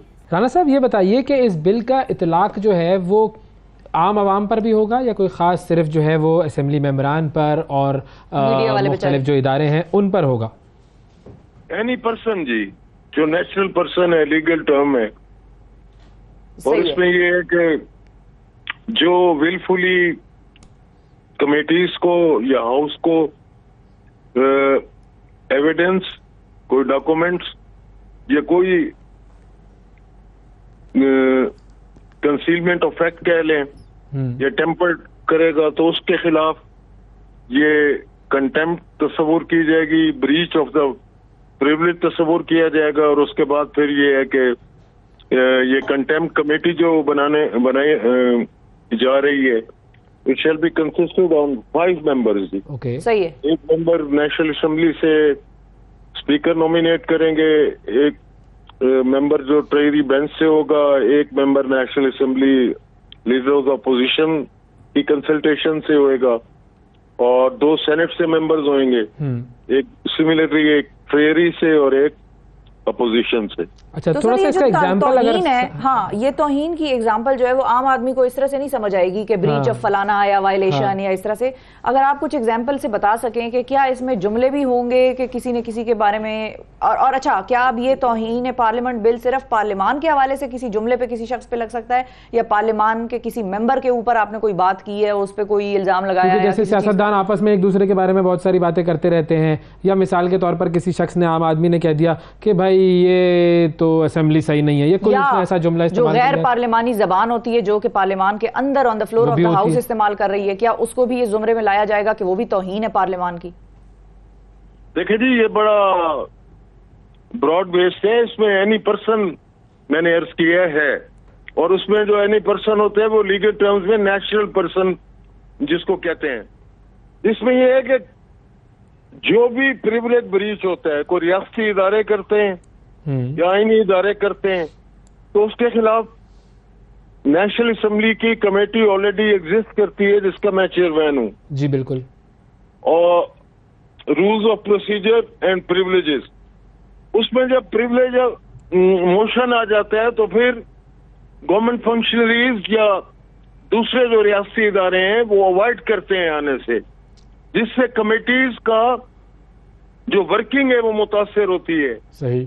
जब तक कमेटी स्ट्रॉन्ग नहीं होंगी, फंक्शनल नहीं होंगी, उस वक्त तक नेशनल असेंबली मौसर अंदाज में इफेक्टिव नहीं हो सकती। चलें सर, मिसाल के तौर पे राना तनवीर साहब ने कुछ दिन पहले फ्लोर ऑफ द हाउस पे कुछ अल्फाज कहे थे जो कि ना हम प्रोग्राम में कह सकते हैं, और आई एम श्योर कि आप अपने घर में या हम में से कोई भी अपने घर में वो अल्फाज इस्तेमाल नहीं कर सकता। एक दूसरी जमात के लीडर के हवाले से उन्होंने वो बात की थी जिसपे कि सोशल मीडिया पे बड़ा शोर शराबा मचा। क्या वो जबान तौहीन पार्लियामान के जुमरे में आएगी? देखिए, जो भी उसके खिलाफ कंटेम्प्ट कमेटी, प्रिविलेजेस कमेटी में आएगा तो उसके खिलाफ तो हो सकता है कंटेम्प्ट, हाउस की कंटेम्प्ट के जुमरे में। ठीक है, यानी कि किसी ने अगर कंटेम्प्ट प्रोसीडिंग्स मूव कर दी हैं और वो कमेटी में लेके अपनी पिटीशन चला गया है तो फिर उस पर कार्रवाई होगी, ऐसा ही है? जी जी, एग्जैक्टली। ठीक है। अच्छा, committee will refer the matter and motion to the contempt committee जो बनने जा रही है। ठीक है। अच्छा, अब और उसके खिलाफ अपील है जी, उसके खिलाफ अपील है, फिर अपील का प्रोसेस भी speaker of the national assembly and chairman senate की सूरत में। अच्छा, अब सहाफती हलकों में भी कुछ लोगों की तरफ से ये बात मुझसे हो रही थी कि जो हम गुफ्तगू कर रहे थे तो उसमें ये था कि जी सहाफी भी अगर अपने प्रोग्राम में किसी तरीके से हुकूमत के किसी काम पर तनकीद करते हैं तो उस पर भी ये लागू हो सकता है क्या? हुकूमत की बात नहीं है, पार्लियामान की बात है जी, पार्लियामेंट की किसी ये कंटेम्प्ट ऑफ गवर्नमेंट नहीं है, कंटेम्प्ट ऑफ पार्लियामेंट का बिल है जी। तो होगा लागू सर सहाफियों पे लागू होगा? अगर सहाफी कोई क्वेश्चन करते हैं या किसी चीज को गलत कहते हैं या उनके मुताबिक कोई चीज या कोई बिल या कोई एक्ट कोई बन रहा है वो या काम लागू होगा जी, सब पे लागू होगा। ठीक है। तो फ्रीडम कहाँ गई सर फिर हमारी? नहीं, फ्रीडम तो अपनी जगह एग्जिस्ट करती है। अगर सवाल नहीं कर सकेंगे तो फिर क्या कहाँ की फ्रीडम? देखें, गुजारिश ये है कि आप इसको दूसरे पैराए में ले रही हैं। फ्रीडम तो ऑलरेडी है, फ्रीडम ऑफ एक्सप्रेशन है, स्पीच है, सब आईनी तौर पे प्रोटेक्टेड है, लेकिन ये जो तौहीन है, किसी भी तहकीर है, तहजीक है जी, वो तो एक अलग चीज है ना। और वो जो इस किस्म के लफ्ज हैं, वो ट्रैक्टर ट्रॉली और ये वाली चीजें सारी, ये भी सब इस कमेटी में जा सकती हैं अगर कोई पिटीशन मूव कर दे? स्पीकर एक्सपंड कर देते हैं जी, स्पीकर को इख्तियार है जी। ऐसे डेरोगेटरी रिमार्क्स कहीं भी हुए, स्पीकर साहब उसको एक्सपंड कर देते। बिल्कुल ठीक है जी, बहुत शुक्रिया अदा करेंगे। राना कासिम नून साहब हमारे साथ मौजूद थे और हमें तौहीन पार्लियामेंट बिल के हवाले से आगाह कर रहे थे। अब बैरिस्टर शब्बीर शाह साहब की तरफ हम जाते हैं, advocate supreme court of Pakistan, और उनसे ज़रा इस चीज़ को समझते हैं कि एक तरफ हमने बात की तौहीन पार्लियामेंट की, अच्छा एक और मामला होता है वो होता है तौहीन अदालत का, वो क्या होती है और अवाम कैसे उससे बच सकते हैं, या जब आप कोर्ट में जाते हैं, या कोर्ट में अगर आप नहीं जाते तो तौहीन अदालत कैसे हो जाती है, उसको भी जरा एक्सप्लेनेशन से हम समझ लें ताकि आसानी रहे। और आजकल तीसरी एक और टर्मिनोलॉजी बड़ी इस्तेमाल हो रही है, उसके बारे में भी लोग चमगोइयां कर रहे हैं। बजाय चमगोइयां करने के प्रॉपर तरीके से एक कानूनदान से हम चाहेंगे कि आप सुने कि ऑफिशियल आर्मी एक्ट या ऑफिशियल सीक्रेट एक्ट जो है वो क्या है, क्या कहता है, किस किस पर ये तौहीन पार्लिमान या तौहीन अदालत इस किस्म के बिल जो हैं वो लागू होंगे और क्या इसकी प्रोसीडिंग्स होंगी और इसकी सजाएं क्या क्या हैं। अस्सलाम वालेकुम शब्बीर साहब। जी वालेकुम सलाम। बहुत शुक्रिया सर, आपने वक्त निकाला। किस पे पहले बात करना चाहेंगे सर? Your call. जिससे आप शुरू करें, बिस्मिल्लाह करें। I am available. चलें तौहीन पार्लियामेंट से शुरू कर लेते हैं फिर। ठीक है जी। बहुत शुक्रिया सर, बहुत शुक्रिया। देखिए थोड़ा सा एक्सप्लेन कर दें ये जो तौहीन पार्लियामेंट का जो आया है बिल। जी सॉरी। देखिए आपके ऑनरेबल गेस्ट से मुझे पता लगा, I want to disclose that मेरी नज़र से तौहीन पार्लियामान बिल नहीं गुजरा, लेकिन आइन का जो प्रोविजन है आर्टिकल 66, असूली तौर पे article 66 of the constitution powers and privileges और इम्यूनिटीज, ये तीन privileges and immunities of parliamentarians को गारंटी करता है सबसे पहले। उसके बाद इन पावर्स, प्रिविलेजेस और इम्यूनिटीज को इंश्योर करने के लिए एक कमिटी का भी जिक्र है कि जिसके तहत अगर कोई शख्स एविडेंस नहीं देता उस कमिटी के सामने और पेश नहीं होता तो उस शख्स के लिए पार्लियामेंट कानून साजी कर सकती है, यह आइन में लिखा हुआ है। और उस कानून साजी के तहत ये पावर्स कोर्ट को होंगे, पार्लियामेंट को नहीं होंगे। कोर्ट को ये पावर्स होंगे कि किसी भी शख्स को किसी खास मुद्दत के लिए इम्प्रिजनमेंट हो सकती है। तो मेरे एज अ कॉन्स्टिट्यूशनल लॉयर, मेरी नज़र में पार्लियामेंट के पास ये जो कंटेम्प्ट के पावर्स हैं स्पेसिफिकली डिफाइंड आर्टिकल 66 से वो निकलते हैं, जो प्रिविलेजेस और इम्यूनिटीज का जिक्र करती है।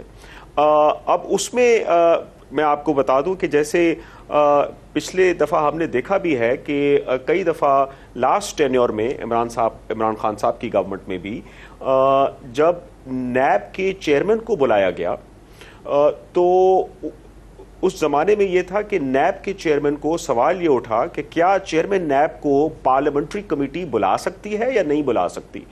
तो उस ज़माने में इन्हीं पावर्स को इन्वोक करके आर्टिकल 66 के पावर्स को चेयरमैन नैब को बुलाया गया था, क्योंकि standing committee of the parliament had sent a notice and he did not appear, he did not even bother to respond. So उन्होंने फिर उनको बुलाया और ये पावर्स इन्वोक किए। अब ये देखना पड़ेगा कि ये जो नया बिल आया है वो आर्टिकल 66 के तहत आया है, प्रिविलेजेस और इम्यूनिटीज के तहत, या फिर ये पार्लियामेंट ने किसी और फेडरल लेजिस्लेटिव लिस्ट के किसी और पावर को इन्वोक करके ये कंटेम्प्ट प्रोविजंस को इन्वोक किया है। But I would like to state my this fact कि मेरे नजर से वो बिल गुजरा नहीं है। So it will be unfair to comment on what does the bill say. चलें तौहीन अदालत पे आते हैं। तौहीन अदालत का जो मामला है वो अक्सर हम सुनते भी रहते हैं खबरों में भी, और अक्सर औकात मतलब मैं भी एक मरतबा कोर्ट में गया तो मैंने देखा वो एक शख्स ज़रा हाथ उसका उसने कुर्सी पे रखा हुआ था, जैसे आम तौर पर वो बैठ जाते हैं ज़रा कैजुअली, तो उन्होंने कहा गया कि भाई ये तो तौहीन अदालत है, आप इस तरह नहीं बैठ सकते। तो अदालत के ऐसे क्या प्रोटोकॉल्स हैं जो आवाम के लिए जानना ज़रूरी है, वरना उनकी तौहीन अदालत की वो जो है जुर्म हो जाएगा उनसे? देखिए, तौहीन अदालत का कॉन्सेप्ट बहुत पुराना है और आर्टिकल 204 ऑफ द कॉन्स्टिट्यूशन उसका तहफ़्फ़ुज़ आइन खुद करता है, और उसके तहत फिर कंटेम्प्ट ऑफ कोर्ट ऑर्डिनेंस 2003 बनाया गया। लेकिन जब आइन खुद आर्टिकल 204 ये कहता है कि कोर्ट की रिस्पेक्ट हम तमाम अफराद पे लाजिम है, ठीक है जी, ये तो आइन ने एक चीज गारंटी कर दी स्पेसिफिकली। अब रिस्पेक्ट पे आ जाते हैं कि कंटेम्प्ट ऑफ कोर्ट है क्या, हो कैसे सकता है। देखिए, कंटेम्प्ट ऑफ कोर्ट ऑर्डिनेंस को आप अगर पढ़ें या फिर कॉमन लॉ में बाहर किसी मुल्क में भी आप देखें तो कंटेम्प्ट होता है अगर आप कभी भी फर्स्ट ऑफ ऑल कोर्ट के किसी ऑर्डर को डिसओबे करें, नंबर 1।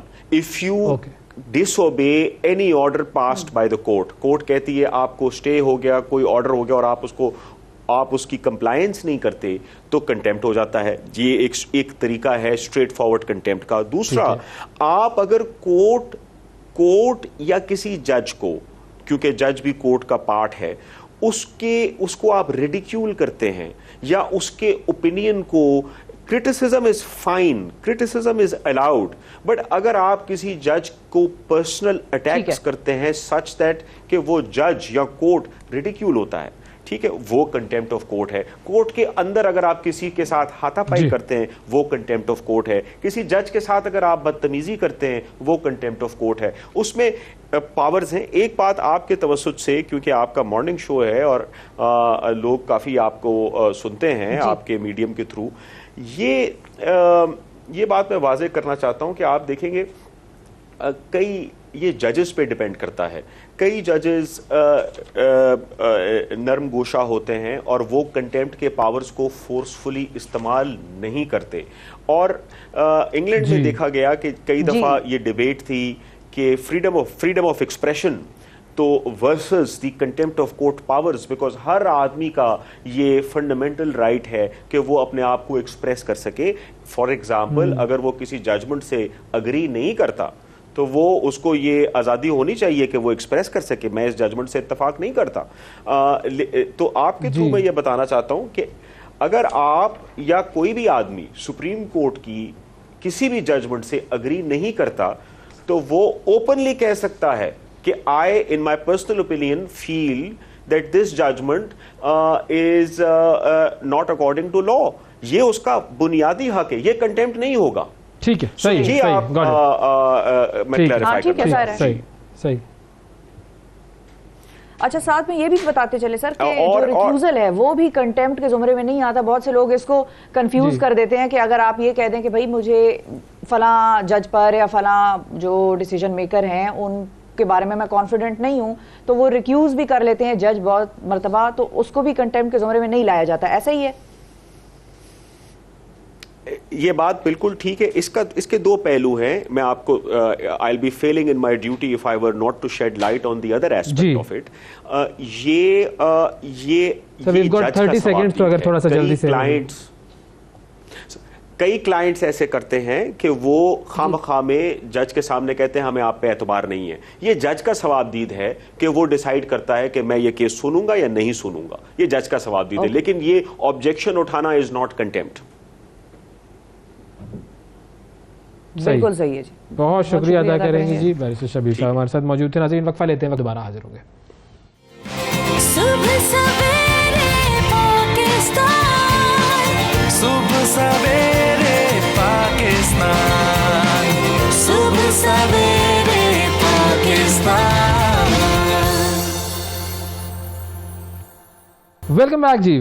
CEO क्लब पाकिस्तान, ये क्या है और क्या काम करता है, और एक CEO बनने के लिए या एक लीडर बनने के लिए क्या खुसूसियात किसी इंसान में और नौजवान में होनी चाहिए, इस हवाले से हम बात करेंगे। हमारे साथ CEO क्लब पाकिस्तान के फाउंडर जनाब इजाज़ नासिर साहब मौजूद हैं। अस्सलाम वालेकुम इजाज़ साहब। वालेकुम अस्सलाम, अल्हम्दुलिल्लाह जी। सर बहुत शुक्रिया प्रोग्राम के लिए वक्त निकाला। सर ये बताइए, ये CEO इजाज़ निसार साहब, सर ये बताइए कि ये क्या CEO क्लब का कॉन्सेप्ट है और क्या करता है CEO क्लब? पहले तो आपको बुलाने का शुक्रिया और मुबारकबाद देता हूँ, आपने 92 में आप आ गए, आपको बड़े साल से देख रहे हैं। CEO क्लब का बेसिकली जो बुनियादी फंक्शन है वो CEOs की डेवलपमेंट है जी, उनकी लीडरशिप डेवलपमेंट है, उनकी केस स्टडीज़ को लिखते हैं हम। 3 बुनियादी इसकी जो चीज़ें हैं, और किताब आती है टॉप 100 CEOs ऑफ पाकिस्तान, जिसमें पाकिस्तान के सारे जो टॉप CEOs हैं। हमारे पास होता क्या है कि हम सारे बोलने वाली कौम है, हर वक्त बोलते रहते हैं। यकीन जाने के जिन्होंने भी अदारों ने, कौमों ने तरक्की किया वो लिखते हैं, और जितनी भी बड़ी दुनिया में इस वक्त यूनिवर्सिटीज़ हैं उसमें केस स्टडीज़ लिखे जाते हैं कामयाब लोगों की। जबकि पाकिस्तान में अनफॉर्चुनेटली कोई एक भी ऐसा CEO नहीं है। मैं जब टाटा में इंडिया की मिसाल दे देता हूँ या दूसरे मालिक की, वहाँ CEOs की जो होती है ना वो किताबें लिखी जाती हैं, हर बड़े बंदे की होगी। आप कभी एक मुझे CEO की किताब दिखा दें जो आपको मिल जाए, उसकी केस स्टडी, उसकी स्ट्रगल, उसकी पेन, उसका प्राइड। आपको पेन और प्राइड की स्टोरीज होती हैं जनाब बेसिकली, और केस स्टडीज़ हैं। पाकिस्तान की हर 20 ये जो टॉप 20 यूनिवर्सिटीज़ हैं जी, इसमें CEO क्लब की ये जो किताब है टॉप 100 CEOs, ये पढ़ाई जाती है। फिर उसके बाद सिर्फ किताब नहीं होती, हमारे पास पाकिस्तान का जैसे लम्स है, जैसे IBA कराची है, तो वैसे ही हमने लाहौर में CEO क्लब का एक मैनेजमेंट हाउस बनाया है, जहाँ हम CEOs की डेवलपमेंट करते हैं, उनकी ग्रूमिंग करते हैं, उनकी कोचिंग करते हैं। क्योंकि मेरा यकीन है कि अगर एक बंदा अगर जो CEO है, अगर आप उसको डेवलप कर दें, क्योंकि यूजुअली पाकिस्तान में CEO समझते हैं क्योंकि मैं CEO बन गया हूँ तो मैं अब ट्रेनिंग से ऊपर चला गया हूँ, तो मुझे तरबियत की ज़रूरत नहीं है। हाँ, मैं यही पूछने वाली थी कि CEO को किस चीज़ की ट्रेनिंग की ज़रूरत है? देखिए जी, जो CEO होता है ना जी, सबसे इंपॉर्टेंट जो CEO को ट्रेनिंग की ज़रूरत होती है, सबसे पहले उसकी अपनी फिजिकल और मेंटल हेल्थ होती है। क्योंकि सबसे ज़्यादा स्ट्रेस जो होता है, जो ताज पहनता है उसको सर में दर्द होती है कि ये जो ताज है, ये जो क्राउन पहना है, ये कहाँ दर्द कर रहा है। हर किसी को नहीं पता होता। जैसे घर का बाप होता है, CEO भी ऑर्गेनाइजेशन का बाप होता है, उसको सारी पेन उसने इकट्ठी की होती है। लेकिन और मज़े की बात है कि CEO are very lonely person. तो CEO बड़ा लोनली होता है, वो अपने दिल की बात कह भी नहीं सकता, दिल की बात शेयर भी नहीं कर सकता जी। हाँ। तो अब एक जवान को, अगर एक शख्स को CEO बनना है, तो उसके अंदर कौन कौन सी ऐसी 3 मेजर क्वालिटीज़ हैं जो होनी चाहिए?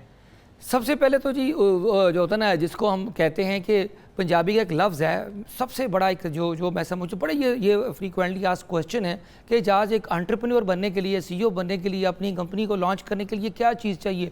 ये किताबी अल्फाज हैं, विजन, मिशन, कोर वैल्यूज़ और टारगेट, ये सारे किताबी अल्फाज हैं। मैं कहता हूँ पंजाबी का एक लफ्ज़ बड़ा खूबसूरत है, उसको कहते हैं चाका। यानी कि उसके अंदर एक करेज होना चाहिए, उसके अंदर हौसला होना चाहिए कि चाका उतार दे अपना। और जो कहते हैं ना कि ये जो सक्सेस होती है खौफ के दूसरी तरफ होती है। जब हम खौफ के अंदर रहते हैं, फियर के अंदर, तो उसके दूसरी तरफ जो होता है ना, जो बंदा चला जाता है, मैं उसकी एक छोटी सी कहानी शेयर करता हूँ, 30 सेकंड्स की है। वो एक मैंडक्स होते हैं, फ्रॉक्स, तो वो इनका कंपटीशन होता है। वो इसके ऊपर एक समिट बना दी जाती है, एक बड़ा सा एक दीवार होती है, उसके ऊपर ऑयल लगा दिया जाता है और कहते हैं जो उसकी एंड पे पहुँच जाएगा, एपेक्स पे, वो कामयाब ठहरेगा, उसको हम इनाम देंगे। अच्छा, सारे फ्रॉक शुरू हो जाते हैं और बाहर फैंस पे लोग आवाज़ें लगा रहे होते हैं कि तुम नहीं चढ़ सकते, क्योंकि बड़ा मुश्किल है चढ़ना, क्योंकि उसमें इतनी ऑयल लगा होता है कि हर बंद ऊपर जाता है फ्रॉक और नीचे गिर जाता है।